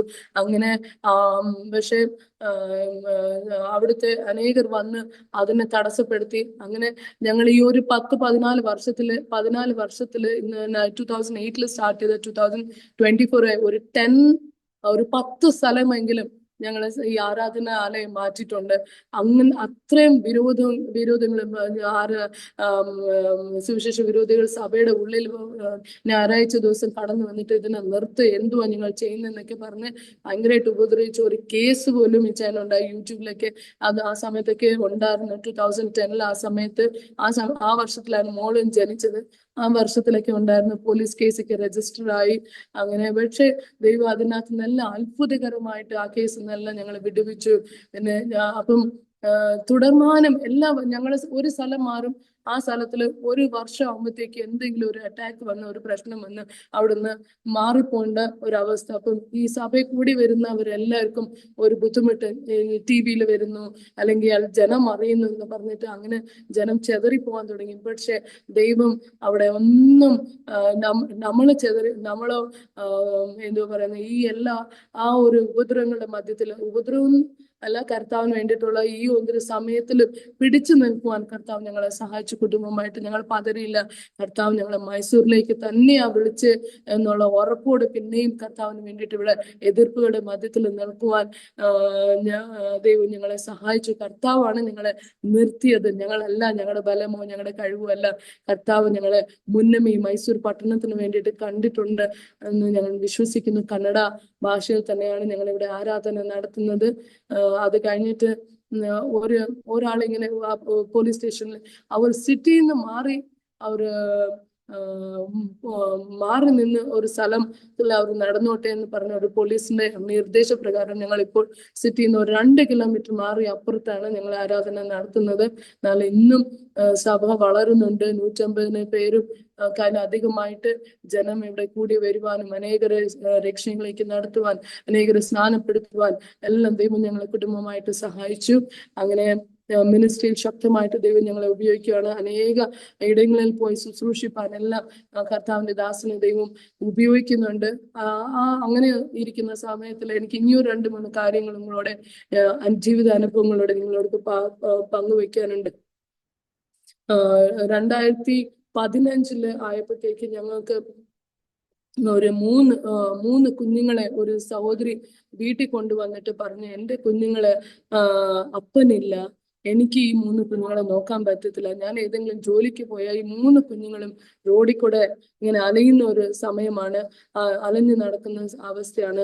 ഇവര് നശിച്ചു പോകും. ചിലപ്പോൾ എനിക്ക് പേടിയാണ് ഇവർ പിന്നെ വീട്ടിൽ വരുമ്പോഴത്തേക്ക് കാണുമോ ഇല്ല എന്ന്. അപ്പം അന്ന് അത് കേട്ട് പിന്നെ ഞങ്ങളുടെ ഉള്ളിൽ ഒരു ഭാരം, ഈ പിള്ളേരെ നമുക്ക് നമ്മുടെ പിള്ളേരുടെ കൂടെ നിർത്തി ഒന്ന് വളർത്തിയാൽ എന്താ, അവരുടെ കാര്യങ്ങളൊന്ന് നോക്കിയാൽ എന്താ, കുറച്ച് നാളെ നമുക്ക് നോക്കാം എന്നൊക്കെ പറഞ്ഞ് സാഹചര്യങ്ങൾ ഒന്നും അനുകൂലമായിട്ടല്ല, പക്ഷെ എന്തോ ഒരു ഭാരം ആ കുഞ്ഞുങ്ങളെ നോക്കണമെന്ന്. അങ്ങനെ ആ കുഞ്ഞുങ്ങൾ ഞങ്ങളുടെ കൂടെ വന്ന് താമസിച്ചു. പിന്നെ അവർക്ക് വേണ്ടി കട്ടിൽ പണിഞ്ഞു. അങ്ങനെ പിന്നെ ഞങ്ങളുടെ ഉള്ളിൽ ചിൽഡ്രൻസ് ഹോം സ്റ്റാർട്ട് ചെയ്യണമെന്ന് പറഞ്ഞു 2015 3 പിള്ളേരായിട്ട് ഞങ്ങൾ ചിൽഡ്രൻസ് ഹോം സ്റ്റാർട്ട് ചെയ്തു. ഞങ്ങളുടെ സ്വന്തം വീട്ടിൽ തന്നെ ഞങ്ങൾ സ്റ്റാർട്ട് ചെയ്തു. അത് കഴിഞ്ഞിട്ട് ഒരു 5 പിള്ളേരായപ്പോഴത്തേക്ക് അപ്പുറത്തെ വേറൊരു വീടെടുത്തു. ഒരു ദേവദാസനും കുടുംബവും ഞങ്ങളെ സഹായിക്കാനായിട്ട് വന്നു. ചിൽഡ്രൻസ് ഹോമിന് വേണ്ട സപ്പോർട്ടും കാര്യങ്ങളെല്ലാം ദൈവം ക്രമീകരിച്ചു തന്നു. അങ്ങനെ ചിൽഡ്രൻസ് ഹോം 2015 തൊട്ട് ഞങ്ങൾ സ്റ്റാർട്ട് ചെയ്ത ഒരു പിള്ളേരെല്ലാം ഒരേ ഒരു ഉദ്ദേശം ഉണ്ടായിരുന്നുള്ള, നമ്മുടെ പിള്ളേരെ എങ്ങനെ നമ്മൾ വളർത്തുന്നു ആ പിള്ളേരെ അതുപോലെ വളർത്തണം. അനാഥ മക്കളായിരിക്കട്ടെ, അല്ലെ സിംഗിൾ പേരന്റ് കിഡ്സ് ആയിരിക്കട്ടെ, അവരെ നമ്മളെ മക്കളെ എങ്ങനെ ഇംഗ്ലീഷ് മീഡിയം സ്കൂളിൽ പോകുന്ന അതുപോലെ അവരും പോകണം എന്നുള്ള ഒരു നല്ല ഉദ്ദേശത്തോടെ ദൈവം ഞങ്ങളെ നടത്തുവാനിടയായി. അങ്ങനെ 2017 വരെ ഒരു പ്രശ്നം കൂടാതെ ഈ ചിൽഡ്രൻസ് ഹോമിന് വേണ്ടിയിട്ടുള്ള സപ്പോർട്ട് എല്ലാം ഒരാൾ ഇങ്ങനെ സപ്പോർട്ട് ചെയ്യുമായിരുന്നു. അതുകൊണ്ട് അതങ്ങനെ നടന്നു പോയത്. 2017 ആയപ്പോഴത്തേക്ക് ഈ ഒരു വ്യക്തിക്ക് പുള്ളി ഒരു ബിസിനസ് നടത്തുന്ന ഒരാളായിരുന്നു. എനിക്ക് ഇനി ഇതിനെ ചെയ്യാൻ ഒരു താല്പര്യമില്ല എന്ന് പറഞ്ഞ് പുള്ളി ബാക്ക് ഓഫ് ചെയ്ത് എല്ലാ സപ്പോർട്ട് എല്ലാം നിർത്തി. ഒക്ടോബർ ആയപ്പോഴത്തേക്ക് പുള്ളി പറഞ്ഞു ഇനി ഒക്ടോബർ 2017 ഒരു മെയ് സമയത്തിലൊക്കെ പുള്ളി പറഞ്ഞു എനിക്ക് ഇനി പറ്റത്തില്ല എന്നൊക്കെ. എന്നാലും പുള്ളിക്ക് കൊണ്ട് കഴിയുന്നത് ഞങ്ങൾക്കൊരു മാസം എങ്ങനെയെങ്കിലും ഒരു ചിൽഡ്രൻസ് ഹോം 25 മക്കളായപ്പോൾ വരെ 2017 വരെ 25 ചിൽഡ്രനായി രജിസ്റ്റർ ചെയ്ത് ഞങ്ങൾ രജിസ്റ്റേർഡ് CCI ആയിട്ട് മാറി. ഈ പിള്ളേരെ നല്ല രീതിയിൽ ദൈവം വളർത്തുവാൻ ഞങ്ങളെ സഹായിച്ചു. അപ്പം ഞങ്ങൾക്ക് ഈ പിള്ളേരെ ഇനി വിട്ടിട്ട് അവര് കൈയെടുത്തെന്ന് പറഞ്ഞിട്ട് നമുക്ക് ഉപേക്ഷിക്കാൻ പറ്റാത്ത ഒരു സാഹചര്യമായി പോയി. അപ്പൊ ഈച്ചായൻ പറഞ്ഞു ഇല്ല, പാസിന് എത്ര പറ്റും അല്ലെങ്കിൽ നിങ്ങൾക്ക് എത്ര പറ്റും അത്രയും നിങ്ങൾ ചെയ്താൽ മതി, ബാക്കി ദൈവം നടത്തുമെന്ന് പറഞ്ഞ് ഞങ്ങൾ ഒരു സ്റ്റെപ്പ് ഫെയ്ത്തിൽ എടുത്തു. അങ്ങനെ അവരൊരു ഒക്ടോബർ വരെ ഒരു 20,000-30,000 റുപ്പീസ് അവർക്ക് ചെയ്യാൻ പറ്റുന്ന രീതിയിൽ അവർ ചെയ്യുമായിരുന്നു. ഒക്ടോബർ ആയി കഴിഞ്ഞ് പിന്നെ അവർ പറഞ്ഞു ഞങ്ങൾക്ക് ഇനി ചെയ്യാൻ പറ്റത്തില്ല, ഞങ്ങളെ ഇനി നിങ്ങൾ പ്രതീക്ഷിക്കേണ്ടെന്ന് പറഞ്ഞു. അപ്പോഴും അപ്പത്തേക്ക് നമ്മുടെ ഉള്ളിൽ കർത്താവാണ് ഈ ദർശനം തന്നത്. ദർശനം തന്ന കർത്താവിന് അതിന് വേണ്ടിയിട്ടുള്ള വഴികൾ തുറക്കാൻ പറ്റുമെന്ന് കടന്നു വിശ്വസിച്ച് ഞങ്ങള് ഇല്ല, ഇത് നിർത്തുന്നില്ല, ഞങ്ങൾ കണ്ടിന്യൂ ചെയ്തോളാം എന്ന് പറഞ്ഞിട്ട് ഞങ്ങൾ ആ ചിൽഡ്രൻസ് ഹോം നടത്താൻ തീരുമാനിച്ചു. നടത്തുന്ന ആ സമയത്തിൽ ഒത്തിരി പ്രശ്നങ്ങളുണ്ടായി. ഞങ്ങൾക്ക് 3 പിള്ളേരുണ്ട്. സാമ്പത്തികമായിട്ട് ഞങ്ങൾക്ക് പിന്നിലോ നാട്ടിലോ എവിടെയും ഒരു പ്രോപ്പർട്ടി ഒന്നും ചെയ്തിട്ടില്ല. ഞങ്ങൾക്ക് കിട്ടുന്ന എന്ത് തന്നെ കിട്ടിയാലും ദൈവവേലയ്ക്ക് ചെയ്യണം എന്നുള്ള ഒരു തീഷ്ണതയോടെയാണ് രണ്ടുപേരും നിന്നിരുന്നത്. അപ്പൊ ഞങ്ങൾ എന്നും ശേഖരിച്ചിട്ട് വെച്ചിട്ടില്ല, അല്ലെങ്കിൽ ഞങ്ങൾക്ക് ഫാമിലിയിൽ നിന്നോ ഒന്നും അങ്ങനെ ഷെയർ ഒന്നും ഇല്ലായിരുന്നു. പക്ഷെ ദൈവം ഏൽപ്പിച്ചത് ദൈവം നടത്താൻ വിശ്വസ്തനാണ്. ആ ഒരു ശബ്ദം എപ്പോഴും എന്റെ ചെവിയിലുണ്ടായിരുന്നു. അങ്ങനെ 2000 ഒക്ടോബർ ആയപ്പോഴത്തേക്ക് മുരളി നിർത്തി. ഞങ്ങള് ജാനുവരി ഫെബ്രുവരി ആയപ്പോഴത്തേക്ക് ഒത്തിരി കുറച്ച് കടമെല്ലാമായി. ഇതിന് മന്ത്ലി ഞങ്ങൾക്ക് 25,000 റുപ്പീസ് റെന്റ് ആ സമയത്ത് കൊടുക്കേണ്ടി വരുമായിരുന്നു. റെന്റ് മാത്രമല്ല, പിള്ളേർ ഇംഗ്ലീഷ് മീഡിയം സ്കൂളിലാണ് പഠിക്കുന്നത്. അപ്പൊ അതിന്റെ ഫീസും അവർക്കുള്ള ഫുഡും മെസ്സും പാസ്റ്റേഴ്സിനുള്ള സപ്പോർട്ടും എല്ലാം കൂടെ ആയപ്പോഴത്തേക്ക് നമുക്ക് ഭയങ്കര ഒരു ബേർഡനായി. പിടിച്ചു നിൽക്കാൻ പറ്റാത്ത അവസ്ഥകളൊക്കെ ആയിപ്പോയി. അപ്പം ഒത്തിരി പേര് പറഞ്ഞു, പാസ്റ്ററെ ഇത് പാസ്റ്ററിന് പറഞ്ഞിട്ടല്ല, അതുകൊണ്ടാണ് ഇങ്ങനെ പാസ്റ്റർ കടത്തിലേക്ക് പോകുന്നത്, അതുകൊണ്ടാണ് പാസ്റ്റർ ഇങ്ങനെ ബുദ്ധിമുട്ടുള്ളതൊക്കെയുള്ളത്. അപ്പോഴെല്ലാം ഇല്ല, ദൈവം ഞങ്ങൾക്ക് തന്ന ഒരു ദർശനമാണെന്ന് ഉള്ള ഒരു വിശ്വാസം മനസ്സിന്റെ ഉള്ളിൽ എപ്പോഴും ഉണ്ടായിരുന്നു. ആ സമയത്ത് ഞങ്ങള് സഭയായിട്ട് 40 ദിവസം ഉപവസിക്കുമായിരുന്നു. ആ ഒരു ഇയർ എൻഡിങ്ങിൽ 2018 മാർച്ച് ആയപ്പോഴത്തേക്ക് ഞങ്ങൾ സഭയായിട്ട് 40 ഡേയ്സ് ഉപവാസം എടുക്കാൻ തീരുമാനിച്ചു. ഉപവാസ പ്രാർത്ഥന നടന്നുകൊണ്ടിരിക്കുന്ന സമയത്തിൽ ഉറപ്പിച്ച് കർത്താവ് ഞങ്ങളോട് അനേക പ്രവാചകൻ മൂലം പറഞ്ഞു, ഇത് ഇവിടെ നിൽക്കത്തില്ല, നിങ്ങൾക്ക് 110 പിള്ളേർ ഇതിനേക്കാളും അധികം ഇനിയും ഗേൾസ് ഹോം കൂടെ ദൈവം തരും. അപ്പോൾ ഞങ്ങൾക്ക് പൂർണ്ണമായിട്ട് മനസ്സിലായി ഇത് ദൈവത്തിന്റെ പദ്ധതിയിൽ തന്നെയാണ് ഞങ്ങൾ സ്റ്റാർട്ട് ചെയ്തിരിക്കുന്നത്, നടത്തുന്നത്. എന്ത് വന്നാലും ഇത് നിർത്തത്തില്ല എന്നുള്ള തീരുമാനത്തിൽ ഞങ്ങൾ അതിന് സന്തോഷത്തോടെ ഞങ്ങൾ സ്വീകരിച്ചു. അതേ സമയത്ത് ആ 40 ദിവസം ഉപവാസ പ്രാർത്ഥനയുടെ ഇടയ്ക്കാണ് ഏച്ചാൻ ഇങ്ങനെ ഒരു ദിവസം പ്രസംഗിക്കാനായിട്ട് എഴുതി നിന്നപ്പോൾ ഏച്ചാൻ എങ്ങനെയാന്ന് പറഞ്ഞ ദൈവശബ്ദം ഒരു വാക്ക് കേട്ടാൽ മതി, അതിന് കംപ്ലീറ്റ് ആയിട്ട് സറണ്ടർ ചെയ്യുന്ന, അതിന്റെ മുന്നോട്ടോ പിന്നോട്ടോ ഒരാളെ ചോദിക്കണോ പറയണോ എന്നൊന്നും ഞാൻ ഒരിക്കലും ചിന്തിക്കത്തില്ല. അപ്പം പ്രസംഗിക്കൊണ്ടിരിക്കുന്ന സമയത്ത് പരിശുദ്ധാത്മാ വെച്ചാണ്, നിന്റെ മകനെ എന്റെ വേലയ്ക്ക് വേണ്ടി വേർതിരിക്കും, ഇനി അവനെ നെക്സ്റ്റ് ഇയർ സ്കൂളിലേക്ക് വിടണ്ടാന്ന്. 8ാം ക്ലാസ്സിൽ പഠിക്കുക. അന്ന് എക്സാംസ് നടക്കുന്ന മാർച്ച് സമയമാണ്. എക്സാംസ് അന്ന് മോന്റെ ലാസ്റ്റ് എക്സാം ആണ് ആക്ച്വലി. ആ സമയത്താണ്. അപ്പം എഴുന്നേറ്റ് നിന്ന് ഇച്ചാൻ ഇങ്ങനെ പറയുക, എനിക്ക് അന്തം വിട്ടുപോയി, എന്തുവാ കർത്താവെ പറയുന്നേ, ഇനി അടുത്ത വർഷം സ്കൂളിൽ വിടത്തില്ല. ദൈവവേലയ്ക്ക് വിടണമെന്ന് എനിക്ക് അതിയായ ആഗ്രഹമുണ്ട്, വിടണ്ടെന്നല്ല. എന്നാൽ ഈ 10ാം ക്ലാസ് എങ്കിലും പാസ്സായിട്ട് BTH പഠിച്ചിട്ട് ദൈവവേല ചെയ്യട്ടെ എന്നുള്ള ഒരു അഭിപ്രായത്തിലായിരുന്നു. ദൈവരാജ്യത്തിന് വേണ്ടി അവൻ നിൽക്കട്ടെ, പ്രയോജനപ്പെടട്ടെ. എന്നാൽ അവന്റെ മേളിലുള്ള ഒരു വാഗ്ദത്വം ഉണ്ടായിരുന്നു, 10 വയസ്സാകുമ്പോൾ തന്നെ ദൈവവേലയിലായിരിക്കും. 10 വയസ്സൊക്കെ ആകുമ്പോൾ 12 വയസ്സൊക്കെ ആകുമ്പോൾ കർത്താവിനോട് ഇടയ്ക്കിടയ്ക്ക് ചോദിക്കാറുണ്ട്, കർത്താവ് ഒന്നും നടക്കുന്നില്ലല്ലോ, മോൻ ഇങ്ങനെ തന്നെയാണല്ലോ. പക്ഷെ 13ാമത്തെ വയസ്സാവുന്നതായപ്പോഴത്തേക്ക് കറക്റ്റ് പരിശുദ്ധാത്മാവ് പറഞ്ഞ് ഇനി അവനെ സ്കൂളിൽ വിടണ്ടാന്ന്. ഈച്ചാൻ ഒരു തീരുമാനം എടുത്ത് ഇനി ഞാൻ വിടത്തില്ല. അപ്പൊ മോൻ വന്നപ്പം കർത്താവ് എന്നോട് ഇങ്ങനെ പറഞ്ഞു, മോനെ നിന്റെ തീരുമാനം നിന്റെ അമ്മയുടെ തീരുമാനം എന്നാണ്, അതുപോലെ നിങ്ങൾ എന്നോട് ദൈവം പറഞ്ഞത് ഞാൻ ചെയ്യുമെന്ന് പറഞ്ഞു. അന്ന് കേട്ടവരെല്ലാവർക്കും ആശ്ചര്യമായിപ്പോയി. സഭയിൽ ഒത്തിരി പേരുണ്ടായിരുന്നു. അങ്ങനെ എല്ലാവരും പാസ്റ്ററെ 10ാം ക്ലാസ് വരെയെങ്കിലും പഠിപ്പിക്കുക, കൊച്ചാണ്, ഇന്നത്തെ കാലത്ത് 10ൽ പഠിച്ചില്ലെങ്കിൽ സാഹചര്യം എല്ലാം മോശമാണ്, എല്ലാം അങ്ങനെ ഒത്തിരി കാര്യങ്ങൾ, ഒത്തിരി ഉപദേശങ്ങൾ കേട്ട് ഈ കേൾക്കുന്നത് ഒന്നും ഇച്ചാൻ എന്നെടുക്കത്തില്ല. ഈ ചെവിന്ന് കേക്ക് ഇവിടെ ഒന്നും സെറ്റിൽ ആക്കത്തില്ലായിരുന്നു. ദൈവശബ്ദമാണ് പുള്ളി വിശ്വസിച്ചത്. അപ്പം അങ്ങനെ ആരനോട് പറഞ്ഞ് ഇച്ചാൻ പറഞ്ഞു, മോനെ നീ പ്രാർത്ഥിക്കുക, ദൈവം നിന്നോട് എന്താ പറയുന്നത് നീ ചെയ്യാൻ പ്രാർത്ഥിക്കുക. ആ സമയത്ത് പ്രാർത്ഥിക്കുകയും ബൈബിൾ വയ്ക്കുകയൊക്കെ ചെയ്യുമായിരുന്നെങ്കിൽ ആ രക്ഷയുടെ അനുഭവം ഉണ്ടായിരുന്നെങ്കിലും അവന് സ്നാനപ്പെട്ടിട്ടില്ലായിരുന്നു, ഒന്നും ഇല്ലായിരുന്നു. പക്ഷെ കർത്താവ് പറഞ്ഞ ആ തീരുമാനത്തിന് മുമ്പേ അവൻ പ്രാർത്ഥിക്കാൻ തുടങ്ങി. അന്ന് രാത്രി അവനോട് ദൈവം ഒറ്റ വാക്ക്, അവൻ കൊച്ചിലെ തൊട്ട് നീ എന്നാ ആകും മോനെ, ഞാൻ പാസ്റ്ററാകും. നീ എന്നാ ആകും, എന്ന് തൊട്ട് അവൻ സംസാരിക്കാൻ തുടങ്ങി. ആരെങ്കിലും ചോദിച്ചാൽ നീ എന്തോ ആകുവാൻ ആഗ്രഹിക്കുന്നത്, ഞാൻ പാസ്റ്ററാകും. അപ്പൊ അവന്റെ മനസ്സിൽ എന്നും അവനൊരു പാസ്റ്റർ ആകണം എന്നുള്ള ഒരു വാഞ്ചയും ഉണ്ടായിരുന്നു. അപ്പൊ ഇങ്ങനെ ഒരു ശബ്ദം എന്റെ പപ്പ കേട്ടല്ലോ, ദൈവമേ എന്നോട് നീ സംസാരിക്കും, ഞാൻ എന്നാ ചെയ്യണ്ടേ എന്ന് കണ്ണടിച്ച് നീ എന്റെ വേലയ്ക്കുള്ളതാന്നുള്ള ഒരു ശബ്ദം മാത്രമാണ് കേട്ടു. നീ സമർപ്പിക്കുന്ന ഒരു ശബ്ദം മാത്രമേ അവൻ കേട്ടുള്ളൂ. അവന്റെ ആ കൊച്ചു പ്രായത്തിൽ അവൻ ആ ഒരു ശബ്ദം മാത്രമേ കേട്ടുള്ളൂ. അവനൊന്നും അവന്റെ മുന്നോട്ട് എന്നാ ആകും അല്ലെ എന്താവും എന്നൊന്നും അവൻ അറിയത്തില്ല. 8ാം ക്ലാസ് ആണ് പഠിക്കുന്നത്, 13 വയസ്സുള്ള ഒരു കൊച്ചാണ്. സോ അങ്ങനെ അന്ന് അവൻ തീരുമാനമെടുത്ത് എന്നോടും ദൈവം ഇടപെട്ട്, ഞാൻ നിന്റെ മകനെ വേലയ്ക്കാണ് വിളിച്ചിരിക്കുന്നത്, നീ വേലയ്ക്ക് സമർപ്പിച്ചതാണ്, ഇനി യാഗം അർപ്പിക്കാൻ ഞാൻ എന്നോട് പറഞ്ഞിട്ടില്ലല്ലോ. നിനക്ക് തന്ന മകനെ ഞാൻ യാഗം അർപ്പിക്കാൻ പറഞ്ഞിട്ടില്ല, വേലയ്ക്ക് സമർപ്പിക്കാൻ, എന്റെ വേലയ്ക്ക് ഇതുവരെ നടത്തിയ ദൈവം, നിന്നെ നടത്തിയ ദൈവം മോനെ നടത്തും. അന്ന് ഞങ്ങൾ കുടുംബമായിട്ട് പ്രാർത്ഥിച്ചു. ആ 40 ദിവസം ഉപവാസത്തിൽ ഞങ്ങൾ പ്രാർത്ഥിച്ചു, മോനെ വേലയ്ക്ക് വേണ്ടി സമർപ്പിച്ചു. ഞങ്ങൾ തീരുമാനം എടുത്ത് ഇനി എന്ത് തന്നെ വന്നാലും ആരെന്ത് പറഞ്ഞാലും ദൈവം പറഞ്ഞ ആ വചനത്തിൽ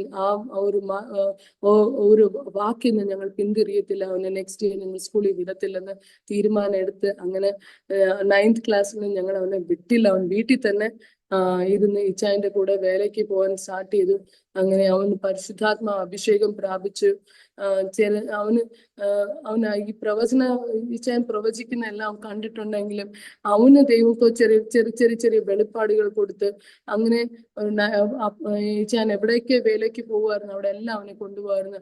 വേറെ വേറെ ഡിസ്ട്രിക്ട്സിലേക്ക് പോകുമ്പോൾ, വേറെ സ്റ്റേറ്റ്സിലേക്ക് പോകുമ്പോൾ കൂട്ടത്തിൽ കൊണ്ടുപോകായിരുന്നു. അങ്ങനെ അവന് മിക്ക അത് കഴിഞ്ഞുള്ള സമയത്തിൽ വചനം ഇച്ചാൻ പറഞ്ഞു, എല്ലാ ദിവസവും വാക്യവും വായിക്കണം, ബൈബിൾ വായിക്കണം, പ്രാർത്ഥിക്കണം. അപ്പൊ അതെല്ലാം തുടർച്ചയായിട്ട് ചെയ്തുകൊണ്ടിരിക്കുന്ന ആ സമയത്ത് ദൈവം അവനെ ഭയങ്കരമായിട്ട് പ്രൊഫറ്റിക്കൽ റെൽമിന് ഉപയോഗിച്ച് ഇപ്പം 19ാമത്തെ വയസ്സില് അവന് അനേക ദേശങ്ങളിൽ കടന്നുപോയി. കർത്താവിന്റെ വേലയോട് സംബന്ധമായിട്ട് കടന്നുപോയി അനേക യൂത്തുകളുടെ മധ്യത്തിൽ. ചെന്നൈയിലും ഇന്നലെയാണ് അവൻ വീട്ടിൽ വന്നത്. ആൻഡമാൻ നിക്കോബാർ ഐലൻഡ്സിലേക്ക് പോയിട്ട്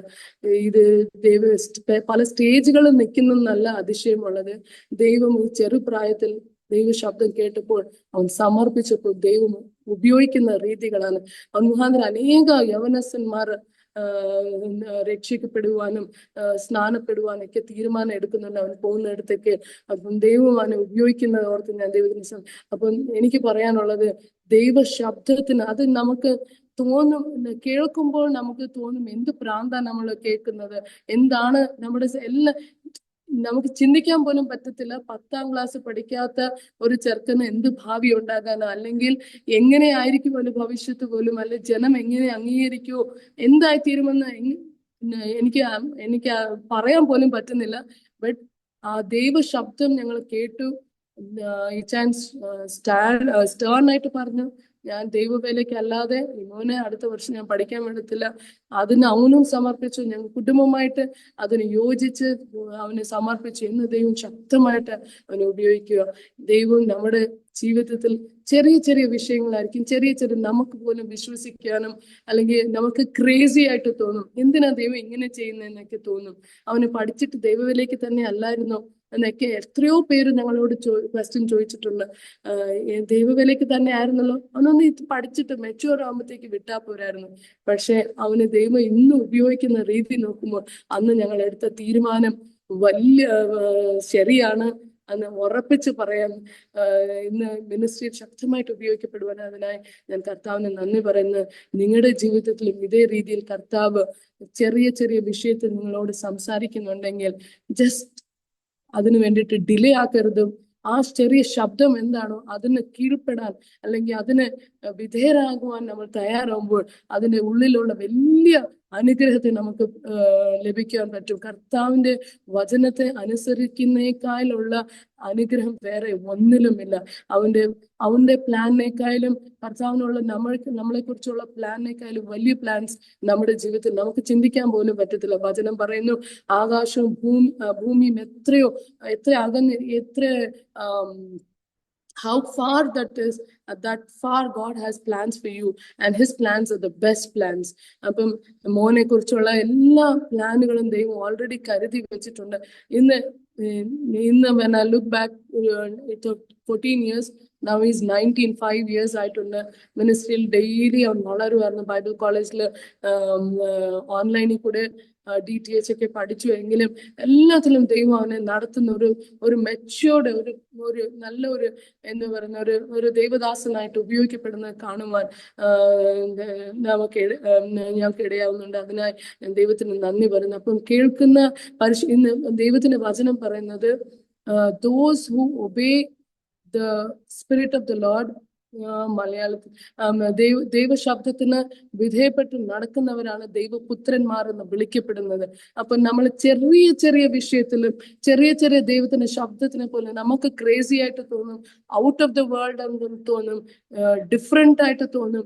പക്ഷെ ദൈവം പറയുന്ന ആ വാക്കിനെ നമ്മൾ അങ്ങനെ തന്നെ സ്വീകരിച്ച് അനുസരിക്കുവാണെങ്കിൽ നമുക്ക് നമുക്ക് അതിൻ്റെതായ ഒരു അനുഗ്രഹവും കാര്യങ്ങളും അത് നമുക്ക് മാത്രമല്ല അനേകർക്കും ഒരു ആശീർവാദമായിട്ടാണ് ഇന്ന് മകനെ ദൈവം ഉപയോഗിച്ചുകൊണ്ടിരിക്കുന്നത്. അതിന് ദൈവത്തിന് നന്ദി പറയുന്നു. സോ ഞാൻ പറഞ്ഞുകൊണ്ടിരുന്ന ഇതിനകത്ത് ഡൈവേർട്ട് ആയിപ്പോയി, സോറി. സോ മകന് വേണ്ടി പ്രത്യേകം പ്രാർത്ഥിക്കണം എന്ന് അപേക്ഷിക്കുന്നു. അങ്ങനെ ആ ചിൽഡ്രൻസ് ഹോം ഞങ്ങൾ തുടർച്ചയായിട്ട് നടത്താൻ തന്നെ തീരുമാനിച്ച് എന്ത് തന്നെ ആയാലും കർത്താവ് കൈവിടത്തില്ല എന്നുള്ള ഉറപ്പോടെ ഞങ്ങൾ അതിനെടുത്തു. അങ്ങനെ തീരുമാനമെടുത്തു. ഞങ്ങൾ പോയി. യാരും നെക്സ്റ്റ് മന്ത് സപ്പോർട്ടിന് വന്നോ അങ്ങനെ ഒന്നും നടന്നില്ല. നോർമൽ എങ്ങനെയുണ്ടായിരുന്നു, ഞങ്ങൾ ഒന്ന് തീരുമാനിച്ച് ഞങ്ങള് വേറെ ചിൽഡ്രൻസ് ഹോം വേറെ വീട്ടിലായിരുന്നു, ഞങ്ങളുടെ വീട് വേറെ ആയിരുന്നു. ഞങ്ങൾ ഒന്ന് തീരുമാനിച്ച് ഇത് രണ്ടും കൂടെ ഒരുമിച്ചാക്കാം. ഞങ്ങൾ ആ സമയത്ത് തന്നെ ആ വർഷത്തിൽ ഞങ്ങൾ ഈവനിങ് ബൈബിൾ കോളേജ് സ്റ്റാർട്ട് ചെയ്തായിരുന്നു. ലേമൻസ് വേണ്ടിയിട്ട്, സാധാരണ വിശ്വാസി ജോലി കഴിഞ്ഞിട്ട് വന്ന് പഠിക്കത്തക്ക രീതിയിലുള്ള ബൈബിൾ കോളേജ് സ്റ്റാർട്ട് ചെയ്തായിരുന്നു.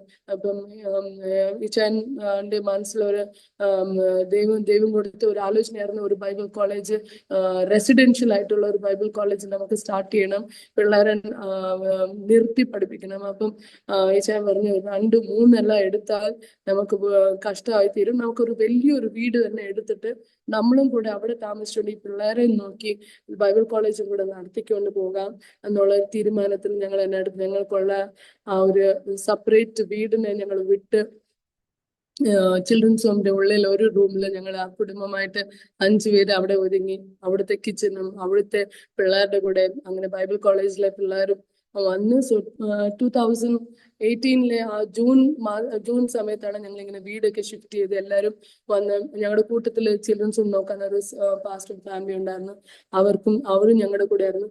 ടോട്ടലി ഒരു നിയർ അബൌട്ട് 25 പിള്ളേർ ഓൾറെഡി ഉണ്ടായിരുന്നു. ഞങ്ങൾ ഫാമിലി ആയിട്ട്, പിന്നെ ഇനി ഒരു പാസ്റ്റർ ഫാമിലി ആയിട്ട്, ഇനി ബൈബിൾ കോളേജിലേക്ക് അറ്റ്ലീസ്റ്റ് ഒരു 20 പേരെങ്കിലും വരുമെന്ന് ഞങ്ങൾ വിശ്വസിച്ചിരുന്നു. അപ്പം അങ്ങനെ ഇരിക്കുന്ന അത് തക്ക രീതിയിലുള്ള ഒരു വീടും എടുത്തായിരുന്നു. റെന്റും അങ്ങനെ തന്നെയായിരുന്നു. 35,000 rupees വരെ വാടകയായിരുന്നു. സോ ഏത് സോഴ്സും ഇല്ല. ദൈവം പറഞ്ഞു, ദൈവം നടത്തും എന്ന് വിശ്വസിച്ച് അങ്ങനെ ഞങ്ങളത് റെന്റ് ചെയ്ത് അങ്ങോട്ട് മൂവ് ചെയ്ത് അവിടെ വന്ന് നിൽക്കുമായിരുന്നു. അപ്പം എൻ്റെ ഇളയ മോൾക്ക് ഇങ്ങനെ ബുക്സ്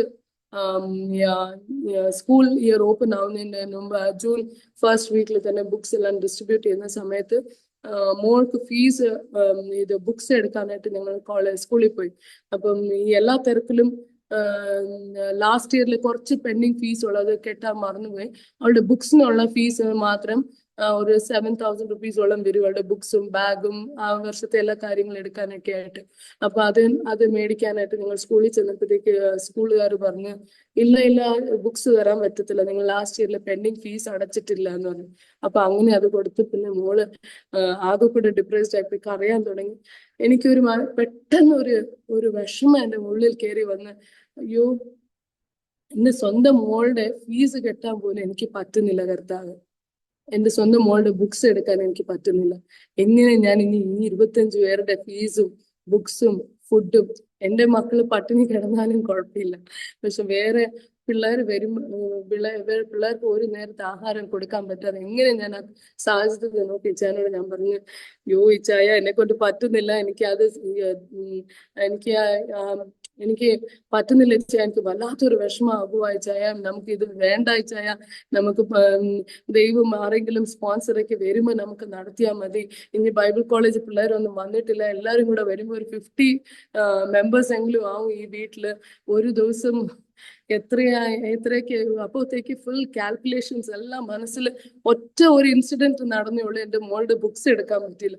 അതുകൂടെ എല്ലാ ചിന്തകളും ഇല്ലാത്തതെല്ലാം കൂടെ കയറി വന്ന് ആകെ കൂടെ മനപ്രയാസമായി, എന്ത് ചെയ്യണമെന്നറിയാതെ ഇച്ചായ വേണ്ട, നമുക്കിത് വേണ്ട, നമ്മൾ ചർച്ച നോക്കി പോകാം, ദൈവം എന്ന് സാഹചര്യം ഒരുക്കും, നമുക്ക് അന്ന് ചെയ്യാം എന്നൊക്കെ പറഞ്ഞ് ഇങ്ങനെ അങ്ങോട്ടും ഇങ്ങോട്ടും കരഞ്ഞോണ്ട്, കർത്താവേ നീ കാണുന്നില്ലേ, നിന്റെ വേലയ്ക്ക് വേണ്ടിയിട്ട് തന്നെയാണല്ലോ ഞങ്ങൾ നിൽക്കുന്നത്, എന്തുവാ ഞങ്ങൾ ചെയ്യണ്ടേ, എനിക്ക് ഭയങ്കര കൺഫ്യൂഷനും ഭയവും ആവുക കർത്താവ് എന്ന് പറഞ്ഞ് അങ്ങോട്ടും ഇങ്ങോട്ടും ഞാൻ വീട്ടിൽ ഇരിക്കുന്ന ആ സമയത്താണ് ഒരു ഞങ്ങളുടെ സഭയിലുള്ള ഒരു പാസ്റ്ററിന്റെ കൂട്ടത്തിൽ വേറെ ഒരു പാസ്റ്റർ ജസ്റ്റ് വിസിറ്റിന് പുള്ളി ഞങ്ങളുടെ വീട്ടിൽ വന്ന് ചായ പോലും കൊടുത്തിട്ട് സാധാരണ അവിടെ നിന്ന് മിണ്ടാറുണ്ട്. എനിക്ക് മിണ്ടാൻ പോലും പറ്റാത്ത ഒരു അവസ്ഥയിൽ, അത്രയ്ക്ക് മാനസികമായിട്ട് ഒരു തളർന്ന ഒരു അവസ്ഥയിൽ എനിക്ക് ഭയങ്കരമായിട്ട് എന്തോ പറയുന്നത്, നിൽക്കാൻ പോലും നിരാശ, എൻ്റെ ഫുള്ള് ഇത് വേണ്ട, ചെയ്യുന്നത് തെറ്റായി പോവുക, കുഞ്ഞുങ്ങൾ നമ്മളെ പ്രാഗുവിച്ചായ വേണ്ട, അവർക്ക് ഫുഡ് കൊടുക്കാൻ പറ്റിയില്ലെങ്കിൽ എങ്ങനെ എന്നൊക്കെ പറഞ്ഞുള്ള ഒരു ഇതില് സ്റ്റേറ്റ് ഓഫ് മൈൻഡ് അങ്ങോട്ടും ഇങ്ങോട്ടും നടക്കുന്ന സമയത്ത് ആ പാസ്റ്റർ പോകാറായപ്പോഴത്തേക്ക് ഇച്ചാൻ പറഞ്ഞു, പാസ്റ്റർ പോവുക, പ്രാർത്ഥിക്കാം എന്ന് പറഞ്ഞപ്പോഴത്തേക്ക് പ്രാർത്ഥിക്കാൻ നിന്നിട്ട് ഞാൻ ഒന്നും പ്രാർത്ഥിക്കുന്നില്ല, ജസ്റ്റ് കർത്താവിനോട് ഇങ്ങനെ കരഞ്ഞോണ്ടിരിക്കുക. അപ്പൊ പെട്ടെന്ന് എൻ്റെ അടുത്തോട്ട് വന്നിട്ട് യോബിന്റെ പുസ്തകം 4-ാം അധ്യായം 3, 4, 5, 6 ഈ സാക്ഷ്യം പറഞ്ഞതിന് ശേഷം നിങ്ങൾ ദയവ് ചെയ്ത് ഈ വാക്യങ്ങളെ വായിച്ചു നോക്കണം. കൃത്യമായിട്ട് എൻ്റെ ജീവിതത്തിലെ അവസ്ഥ, ഇതുവരെ നീ അനേകരെ ബലപ്പെടുത്തിയിട്ടുണ്ട്, നീ അനേകർ തളർന്നവരെ നീ എനേൽപ്പിച്ച് നിർത്തിയിട്ടുണ്ട്, അനേകർ പറ്റത്തില്ലെന്ന് പറഞ്ഞ സമയത്ത് നീ അവരെല്ലാം ബലം പകർന്ന് ഇതുവരെ നടത്തി. ഈ സമയം ഇന്ന് നീ എന്തിന് നീ വിശ്വസിക്കുന്ന ദൈവത്തിൽ നിന്ന് നിരീക്ഷ നീ എടുത്തു മാറ്റുന്നു എന്നുള്ള ഒരു ചോദ്യമാണ് ആ യോബിന്റെ ലേഖനം 3, 4, 5. ഈ പാസ്റ്റിന് ഒന്നും അറിയത്തില്ല, വീട്ടിൽ എന്നാ നടന്നത് ഞാൻ കരയുവാണോ ഒന്നും അറിയത്തില്ല, ആദ്യമായിട്ടൊക്കെ ഞാൻ കാണുക. അന്ന് ഞാൻ അവിടെ തന്നെ മുട്ടുമടക്കി ദൈവസന്നിധിയിൽ സമർപ്പിച്ചു. എന്നെ ഇത്രമാത്രം സ്നേഹിക്കുന്ന ഒരു കർത്താവുണ്ട്. എന്റെ സാഹചര്യം ഞാൻ പറഞ്ഞിട്ട് ഒരു 15-20 ഹാഫ് ആൻ അവർ പോലും ആയി കാണത്തില്ല, മാക്സിമം ഒരു ഹാഫ് ആൻ അവർ. ബട്ട് എന്നെ ഇത്രയ്ക്ക് നന്നായിട്ട് അറിയുന്ന ഒരു ദൈവം ഉണ്ടല്ലോ, എന്നെ സ്നേഹിക്കുന്ന ഒരു ദൈവം. ഞാൻ ഒന്ന് തളർന്നപ്പോൾ എന്നെ ബലപ്പെടുത്തുവാൻ, എന്നെ ഒന്ന് ലിഫ്റ്റ് ചെയ്ത് എടുക്കുവാൻ. അപ്പൊ ഹൗ റിയൽ ഗോഡ് ഇസ്, അതെനിക്ക് അന്ന് എൻ്റെ ജീവിതത്തിൽ അനുഭവിക്കാൻ ടോട്ടലായിട്ട് സറണ്ടർ ചെയ്തു. അങ്ങനെ ദൈവസന്നിധിയിൽ അന്ന് സമർപ്പിച്ചു. ആ പാസ്റ്റർ പോയതിനു ശേഷം എന്നോട് വീണ്ടും സംസാരിച്ചു, സോറി പറഞ്ഞു, ഇനി അങ്ങനെ ഒരിക്കലും ചെയ്യത്തില്ല, ശരിക്കും ദൈവമാണ് എന്നോട് സംസാരിച്ചത് എന്ന് പറഞ്ഞ് ഞങ്ങൾ അങ്ങനെ വീണ്ടും ചിൽഡ്രൻസ് ഹോം സന്തോഷത്തോടെ ഞാൻ ഞാൻ എല്ലാ സാഹചര്യങ്ങളും വിരോധമായിട്ട് കർത്താവിൽ ഞാൻ വിശ്വസിച്ചു, കർത്താവ് നടത്തുമെന്ന് തന്നെ വിശ്വസിച്ചു.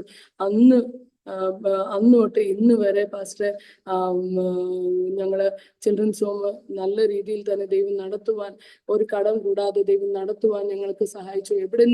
എവിടുന്നാണെന്ന് അറിയത്തില്ല, തക്ക സമയമാകുമ്പോൾ എവിടുന്നെങ്കിലും പിള്ളേർക്ക് വേണ്ട ഫീസ് ആയിക്കോട്ടെ, അല്ലെങ്കിൽ അവർക്ക് വേണ്ട വസ്ത്രങ്ങളായിക്കോട്ടെ, അവർക്ക് വേണ്ട ആഹാരങ്ങളായിക്കോട്ടെ, ഞങ്ങൾക്ക് വേണ്ട വീടിന്റെ വാടക ആയിക്കോട്ടെ, എല്ലാം ദൈവം തക്ക സമയത്ത് ഞങ്ങൾക്ക് നൽകി ഇതുവരെ നടത്തുന്നു. ആ പിള്ളേരെ അത് കഴിഞ്ഞ് കൊറോണ വന്നു. കൊറോണ സമയത്തൊക്കെ ഞങ്ങളുടെ കൂടെ ഉള്ളായിരുന്ന ദേവദാസനും കുടുംബവും അവർ തിരിച്ച് അവരുടെ വീട്ടിലേക്ക് പോയി. പിന്നെ അന്ന് തൊട്ട് ഒരു 5 years 2020 തൊട്ട് 25 ഇന്ന് വരെ 25 ഇന്ന് വരെ ഞാൻ ഒറ്റയ്ക്കാണ് ആ ചിൽഡ്രൻസ് ഹോമിന്റെ എല്ലാ കാര്യങ്ങള് ദൈവം നോക്കാൻ ഒരു നല്ലൊരു ഞാൻ വിശ്വസിക്കുന്നു നല്ലൊരു മാതാവായിട്ട് ആ കുഞ്ഞുങ്ങളെ ടേക്ക് കെയർ ചെയ്യാനും അവരെ വളർത്താനും ദൈവവചനത്തിൽ പഠിപ്പിക്കുവാനും അവരുടെ ബാക്കിയുള്ള ഡെയിലി സ്റ്റഡീസിൽ ഹെൽപ്പ് ചെയ്യാനും എല്ലാം ദൈവം എന്നെ സഹായിച്ചു. അതിന് വേണ്ട എല്ലാ കൃപയും തന്ന് ദൈവം എന്നെ നടത്തുന്നുണ്ട്. ഇന്നും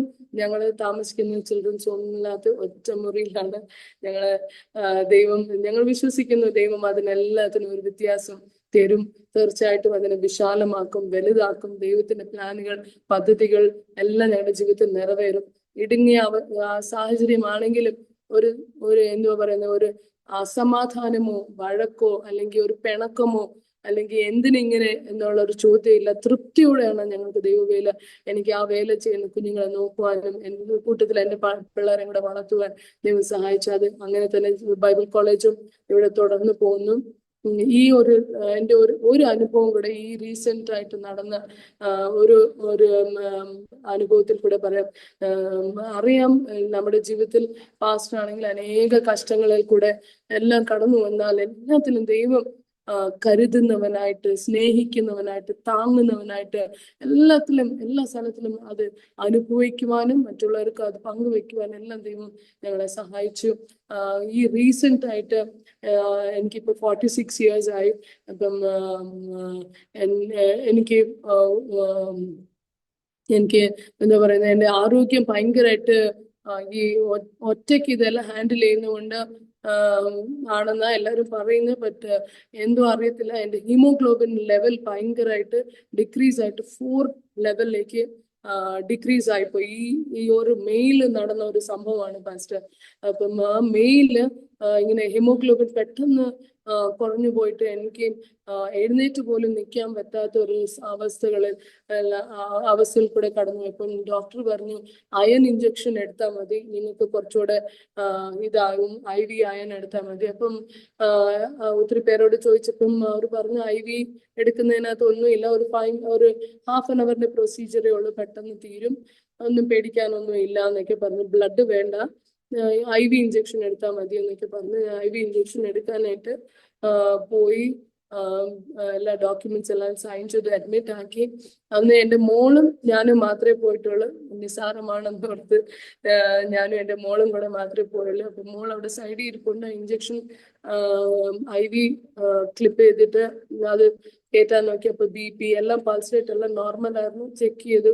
അതൊരു IV ഒരു 1/4 ബോട്ടിൽ എൻ്റെ ഉള്ളിലേക്ക് പോയപ്പോഴത്തേക്ക് എനിക്ക് ശ്വാസം മുട്ടലിന്റെ ഒരു അനുഭവം. അവിടെ ആ ബെഡിൽ കിടന്നപ്പോ, ഹോസ്പിറ്റലിൽ ആ ബെഡിൽ കിടന്നപ്പോൾ തൊട്ട് ഒരു വചനം എൻ്റെ ഉള്ളിൽ ഇങ്ങനെ ഒരു വചനം, നീ മരിക്കത്തില്ല, നീ ജീവിച്ച് ദൈവത്തിന്റെ സദ്വർത്തമാനങ്ങളെ അനേകർക്ക് ഇനിയും അറിയിക്കുമെന്നുള്ള ആ വചനം എൻ്റെ സങ്കീർത്തനത്തിലുള്ള ആ വചനം എൻ്റെ മനസ്സിൽ ഇങ്ങനെ പിന്നെ വീണ്ടും വീണ്ടും വരും. ഞാൻ എന്തുവാ, എനിക്കൊന്നും ഇല്ലല്ലോ, പിന്നെ എന്തിനാ ഈ വചനം ഇങ്ങനെ വരും? എന്നാൽ പെട്ടെന്ന് ഒരു 1/4 ബോട്ടില് അത് ഉള്ളിലേക്ക് IV ഇഞ്ചക്ഷൻ കഴിഞ്ഞപ്പോഴത്തേക്ക് എനിക്ക് ശ്വാസം എടുക്കാൻ പറ്റും. പെട്ടെന്ന് BP എല്ലാം ഇതായിട്ട് പൾസ് റേറ്റ് എല്ലാം ഡൗൺ ആയി, വേർത്ത് കുളിച്ച്. അപ്പോഴും ഞാൻ ഉറക്കെ ഈ ഒരു വചനം ആ വായിക്കൂടെ പറഞ്ഞത്. പിന്നെ അപ്പൊ തന്നെ IV സ്റ്റോപ്പ് ചെയ്ത് ഒരു 5-10 minutes ഞാൻ പറഞ്ഞില്ല, എൻ്റെ കണ്ണ് മുഴുവൻ ഇരുട്ട് മങ്ങി. അങ്ങനത്തെ ഒരു അവസ്ഥയിൽ കൂടെ എൻ്റെ മോള് സൈഡിൽ ഇരിപ്പുണ്ട്. പേടിച്ചു പോയി, വേർത്ത് കുളിച്ച് ഞാൻ ഒരു മരണത്തിനൊരു വെപ്രാളത്തിൽ കൂടെ കടന്നു പോയെങ്കിലും ഇന്ന് ദൈവം എന്നെ ആരോഗ്യത്തോടെ നിർത്തിയിട്ടുണ്ട്. സുവിശേഷ വേലയിലായിരിക്കുമ്പോൾ അല്ലെങ്കിൽ കുഞ്ഞായിരിക്കുമ്പോൾ നമ്മുടെ ജീവിതത്തിൽ അനേക പ്രശ്നങ്ങൾ, അനേക കാര്യങ്ങൾ നമ്മുടെ വിശ്വാസത്തിന് ചോദ്യം ചെയ്യുന്ന രീതിയിൽ തന്നെ എഴുന്നേറ്റ് വരും. എങ്കിലും നമ്മൾ ആ സമയത്തിലൊന്നും വിട്ടുകൊടുക്കാതെ ദൈവവചനത്തെ നമ്മൾ മുറുകെ പിടിക്കുവാണെങ്കിൽ നിശ്ചയമായിട്ട് ദൈവത്തിന്റെ വലിയ അനുഗ്രഹങ്ങൾ, വലിയ കരം നമുക്ക് കാണാൻ പറ്റും. എനിക്കറിയാം, ദൈവം നമുക്ക് വേണ്ടിയിട്ട് ഓരോരുത്തർക്ക് വേണ്ടി ഒരുക്കി വെച്ചിരിക്കുന്നത് ഒരു കണ്ണ് കണ്ടിട്ടില്ല, ഒരു ചെവി കേട്ടില്ല, ഒരു മനുഷ്യന്റെ ഹൃദയത്തിൽ പോലും അത് തോന്നിയിട്ടില്ല. അപ്പൊ നിശ്ചയമായിട്ട് ദൈവം എന്നെ സ്നേഹിച്ചിട്ടുണ്ട്, അവൻ എനിക്ക് വേണ്ടി കരുതിയിട്ടുണ്ടെന്നുള്ള ഉറപ്പ് എൻ്റെ ഉള്ളിലുണ്ട്. ദൈവം ഇതുവരെ എന്നെ നടത്തി ഈ ഒരു രീതിയിൽ ഇങ്ങനെ സാക്ഷ്യം പറയുവാനും എൻ്റെ ജീവിതാനുഭവങ്ങളെ പങ്കിടുവാനും ഈ നല്ലൊരു സാവകാശത്തെ ഒരുക്കി തന്ന അരോമ ടിവിയോടും ഡാനിയൽ പാസ്റ്ററിനോടും എൻ്റെ പ്രത്യേക നന്ദി രേഖപ്പെടുത്തുന്ന ഈ സമയത്തിൽ ഞാൻ വിശ്വസിക്കുന്നു ഇത് കേട്ട അനേകർക്ക് ഒരു ഒരു അനുഗ്രഹത്തിന് കാരണമായി തീരുമെന്ന് ഞാൻ വിശ്വസിക്കുന്നു. ആമേൻ. Praise the lord. Thank you പ്രിയ ആശാ വിനോദ് സിസ്റ്റർ. ദൈവം നടത്തിയ അത്ഭുതകരമായ വഴികളെക്കുറിച്ച് ദൈവനാമ മഹത്വത്തിന് വേണ്ടി പങ്കുവയ്ക്കുവാൻ കർത്താവ് കൃപ ചെയ്ത് ഓർത്തേൻ ദൈവത്തിന് സ്തോത്രം ചെയ്യുന്നു. ആന്ധ്രയിൽ ജനിച്ച് വളർത്തപ്പെട്ട ഒരു ബാല്യകാലം മലയാളിയുടെ അല്ലെങ്കിൽ ഒരു മലയാളിയാണെങ്കിൽ പോലും ജനിച്ചു വളർന്നതും വിദ്യാഭ്യാസം ചെയ്തതുമൊക്കെ അവിടെ ആയിരുന്നതുകൊണ്ട് മലയാളം വേണ്ടതുപോലെ പറയാൻ കഴിയത്തില്ല എന്ന് എന്നോട് പ്രാരംഭത്തിൽ പറഞ്ഞെങ്കിലും വളരെ നന്നായിട്ട് മനസ്സിലാകുന്നത് പോലെ തന്നെ മലയാളത്തിൽ സംസാരിക്കുവാൻ മറ്റ് ബുദ്ധിമുട്ടുകളൊന്നും കൂടാതെ ദൈവം കൃപ ചെയ്തല്ലോ. കർത്താവ് അനുഗ്രഹിക്കപ്പെട്ട ഒരു ശുശ്രൂഷ നിങ്ങളെ ഏൽപ്പിച്ച് മൈസൂരിൽ അത് ചെയ്യുവാൻ കർത്താവ് സഹായിച്ചുകൊണ്ടിരിക്കുന്നു. പ്രത്യേകിച്ച് മകൻ മാതാപിതാക്കന്മാരോട് ചേർന്ന് അവൻ്റെ ചെറുപ്പകാലത്ത് തന്നെ കർത്താവിൻ്റെ വേലയ്ക്ക് വേണ്ടി ഇറങ്ങിത്തിരിച്ച് ഇന്ന് കർത്താവിന് വേണ്ടി പ്രയോജനപ്പെട്ടുകൊണ്ടിരിക്കുന്നു എന്നും കേൾക്കാൻ കഴിഞ്ഞു. ഇന്നിൻ്റെ തലമുറകളൊക്കെ ലോകപ്രകാരം എല്ലാ നിലയിലും മുന്നേറുമ്പോൾ ദൈവരാജ്യത്തിന് വേണ്ടി മുന്നേറുവാൻ, ദൈവരാജ്യത്തിന് മുൻനിരയിൽ നിൽക്കുവാൻ പ്രിയ പൈതലിനെയും കർത്താവ് തിരഞ്ഞെടുത്തല്ലോ. ദൈവം നിങ്ങളെ ശക്തമായി ഉപയോഗിക്കുന്ന അനുഗ്രഹിക്കപ്പെട്ട സാക്ഷ്യം കേൾക്കാൻ കർത്താവ് കൃപ ചെയ്തു. തീർച്ചയായിട്ടും പിന്നെയും കർത്താവിന് വേണ്ടി ഏറെ പ്രയോജനപ്പെടുവാൻ കുടുംബമായി നിങ്ങളെല്ലാവരെയും ദൈവം സഹായിക്കട്ടെ എന്ന് ആശംസിക്കുകയും പ്രാർത്ഥിക്കുകയും ചെയ്യുന്നു. ഒരു നിമിഷം കണ്ണുകളടയ്ക്കാൻ ഹൃദയങ്ങളെ ആഗ്രഹമാക്കാൻ ദിവസം പ്രാർത്ഥിച്ചുകൊണ്ടിരിക്കുമ്പോൾ ആശ സിസ്റ്റർ അരോമ ടിവിയുടെ വ്യൂവേഴ്സിന് വേണ്ടി ഒരു നിമിഷം ചുരുക്കവാചകങ്ങൾ നമ്മെ പ്രാർത്ഥന സഹായിക്കും. പ്രാർത്ഥിക്കും. കർത്താവേ, സ്തോത്രം സ്തോത്രം. സർവശക്തനും നീതിമാനുമായ എൻ്റെ സ്വർഗീയ പിതാവേ, അപ്പാ സ്തോത്രം. അങ്ങ് എൻ്റെ ജീവിതത്തിൽ ചെയ്ത എല്ലാ കാര്യങ്ങളും കർത്താവേ സ്തോത്രം പങ്കുവയ്ക്കുവാൻ കർത്താവേ ഈ ഒരു അവസരം ഒരുക്കി തന്നു. Yes Lord. അപ്പാ സ്തോത്രം. ലോർഡ്, മരണത്തിൽ നിന്നാണ് എന്നെ ജീവനിലേക്ക് നീ നടത്തിയത്. ആ ജീവൻ മാത്രമല്ല, സമൃദ്ധിയായ ഒരു ജീവൻ തന്ന് ഒരു സംതൃപ്തിയിലേക്ക് കർത്താവ്, സമാധാനകരമായ അവസ്ഥയിലേക്ക് നീ എന്നെ നടത്തിയല്ലോ കർത്താവ്. അതിനായി സ്തോത്രം ചെയ്യുന്നു. ഇന്ന് ഈ സാക്ഷ്യം കേട്ടത് കർത്താവ് ജീവിതങ്ങൾക്ക് കർത്താവ് ഒരു ആശീർവാദത്തിന്, അനുഗ്രഹത്തിന് കാരണമായി തീരട്ടെ. അവരുടെയും ജീവിതത്തിൽ മരണം വ്യാപരിക്കുന്ന അവസ്ഥകളിൽ ഇന്ന് യേശുവിന്റെ നാമത്തിൽ കൽപ്പിക്കുന്ന ഒരു ജീവൻ ഉണ്ടാകട്ടെ എന്ന് കൽപ്പിക്കുന്നു. വാഗ്ദത്തങ്ങൾ നിറവേറട്ടെ എന്ന് കൽപ്പിക്കുന്നു. എല്ലാം കൈവിട്ടിരിക്കുന്ന സാഹചര്യങ്ങളിൽ അവരുടെ ജീവിതത്തിൽ വലിയ കാര്യങ്ങൾ, ദൈവം ചെയ്ത വാഗ്ദത്തങ്ങൾ നിറവേറട്ടെ എന്ന് പ്രാർത്ഥിക്കുന്നു. അപ്പാ ഏത് അവസ്ഥയിൽ കൂടെ കടന്നു പോയാലും അപ്പാ നിന്റെ വചനത്തെ വിട്ട് ഇടത്തോട്ട് വലത്തോട്ട് തിരിയാതെ നിന്റെ വചനത്തിന്, നിന്റെ ശബ്ദത്തിനും വിധേയപ്പെട്ട് നടക്കുവാനുള്ള കൃപ കർത്താവ് ഞങ്ങൾക്ക് തരുമാറാകണമേ. കണ്ട എല്ലാവരെയും നീ ധാരാളമായിട്ട് അനുഗ്രഹിക്കണമേ. ഈ അരോമ ടിവിയെ നീ കർത്താവ്, ഇതിന്റെ പിന്നിൽ പ്രവർത്തിക്കുന്ന പാസ്റ്റർ ഡാനിയൽ ജോണിന്റെ കുടുംബത്തെയും നീ അനുഗ്രഹിക്കണമെന്ന് അപേക്ഷിക്കുന്നു. എല്ലാം യേശു ക്രിസ്തുവിന്റെ നാമത്തിൽ ചോദിച്ചപേക്ഷിക്കുന്നു എന്റെ പിതാവേ. ആമേൻ. ആമേൻ. ആമേൻ. ആമേൻ. താങ്ക് യു പ്രിയ ആശാ സിസ്റ്റർ. ഇത്രത്തോളം സമയം അനുഗ്രഹിക്കപ്പെട്ട ജീവിതാനുഭവം, ദൈവം നടത്തിയ അത്ഭുതകരമായ വഴികളെയും കുറിച്ച് ദൈവനാമ മഹത്വം പങ്കുവയ്ക്കുവാൻ സമയം വേർതിരിച്ചതിന് കർത്താവിൻ്റെ ദാസയോടും കുടുംബാംഗങ്ങളുടേതായ നന്ദി സ്നേഹം അറിയിക്കുന്നു. ദൈവമായി കർത്താവ് ധാരാളം അനുഗ്രഹിക്കട്ടെ. സൗഖ്യവും ആരോഗ്യവും ദീർഘായുസ്സും കർത്താവ് തന്ന് കർത്താവിന് വേണ്ടി ഏറെ പ്രയോജനപ്പെടുവാൻ മുന്നോട്ട് യാത്ര ചെയ്യാൻ കർത്താവ് അവസരങ്ങൾ ഒരുക്കട്ടെ എന്ന് ആശംസിക്കുന്നു, പ്രാർത്ഥിക്കുന്നു. ഞങ്ങളെ കേട്ടുകൊണ്ടിരുന്ന അരോമ ടിവിയുടെ ഓരോ പ്രേക്ഷകരുള്ളതായ നന്ദി സ്നേഹത്തിൽ അറിയിക്കുന്നു. തീർച്ചയായിട്ടും നിങ്ങൾക്ക് ഈ സാക്ഷ്യം അനുഗ്രഹമായി തീർന്ന് നിങ്ങൾ വിശ്വസിക്കുകയാണ്. നിങ്ങളുടെ പ്രിയപ്പെട്ടവർക്ക്, സുഹൃത്തുക്കൾക്ക് ഷെയർ ചെയ്ത് കൊടുക്കും. അവരും കേട്ട് അനുഗ്രഹിക്കപ്പെട്ട് അതിലൂടെ ദൈവനാമം മയപ്പെടുക മുഖാന്തരമായി തീരുമല്ല. മാത്രമല്ല നിങ്ങളുടെ വലിയ അഭിപ്രായങ്ങളും നിർദ്ദേശങ്ങളും കമൻറ്റ് ബോക്സിൽ രേഖപ്പെടുത്താവുന്നതാണ്. അതുപോലെ തന്നെ നിങ്ങൾക്കൊരു പ്രാർത്ഥനാ വിഷയമുണ്ട്, ഞങ്ങളുമായി ബന്ധപ്പെടുവാൻ ആഗ്രഹിക്കുന്നെങ്കിൽ സ്ക്രീനിൽ കാണുന്ന വാട്സാപ്പ് നമ്പറിൽ ഞങ്ങളെ വിവരം അറിയിക്കും. ഞങ്ങൾ നിങ്ങൾക്കൂടി പ്രാർത്ഥിക്കാം. അതുപോലെ തന്നെ ഞങ്ങളുടെ aroma.tv.co.in എന്ന വെബ്സൈറ്റ് നിങ്ങൾക്ക് സന്ദർശിക്കാവുന്നതാണ്. അടുത്ത അനുഗ്രഹിക്കപ്പെട്ട വീഡിയോയുമായി വീണ്ടും കാണുമ്പോഴേയും എല്ലാ പ്രിയപ്പെട്ടവർക്കും good bye. God bless you all. ഓർമ്മയുടെ മനോരഥത്തിൽ മായാത്ത ഓർമ്മയ്ക്കായി അരോമ മാട്രിമോണിയിൽ നിന്നും ജീവിത പങ്കാളിയെ കണ്ടെത്തൂ. നിങ്ങൾ ഒരു ക്രിസ്തീയ ജീവിത പങ്കാളിയെ അന്വേഷിക്കുകയാണോ? അതോ മക്കൾക്ക് അനുയോജ്യമായ ഒരു തക്ക തുണയ്ക്ക് വേണ്ടി പ്രാർത്ഥിക്കുന്ന വ്യക്തിയാണോ? എങ്കിൽ അരോമ മാട്രിമോണി നിങ്ങൾക്ക് വേണ്ടിയാണ്. ഇന്നു തന്നെ സൗജന്യമായി രജിസ്റ്റർ ചെയ്യൂ. അരോമ മാട്രിമോണിയുടെ പ്രത്യേകതകൾ: രജിസ്ട്രേഷൻ തികച്ചും സൗജന്യം.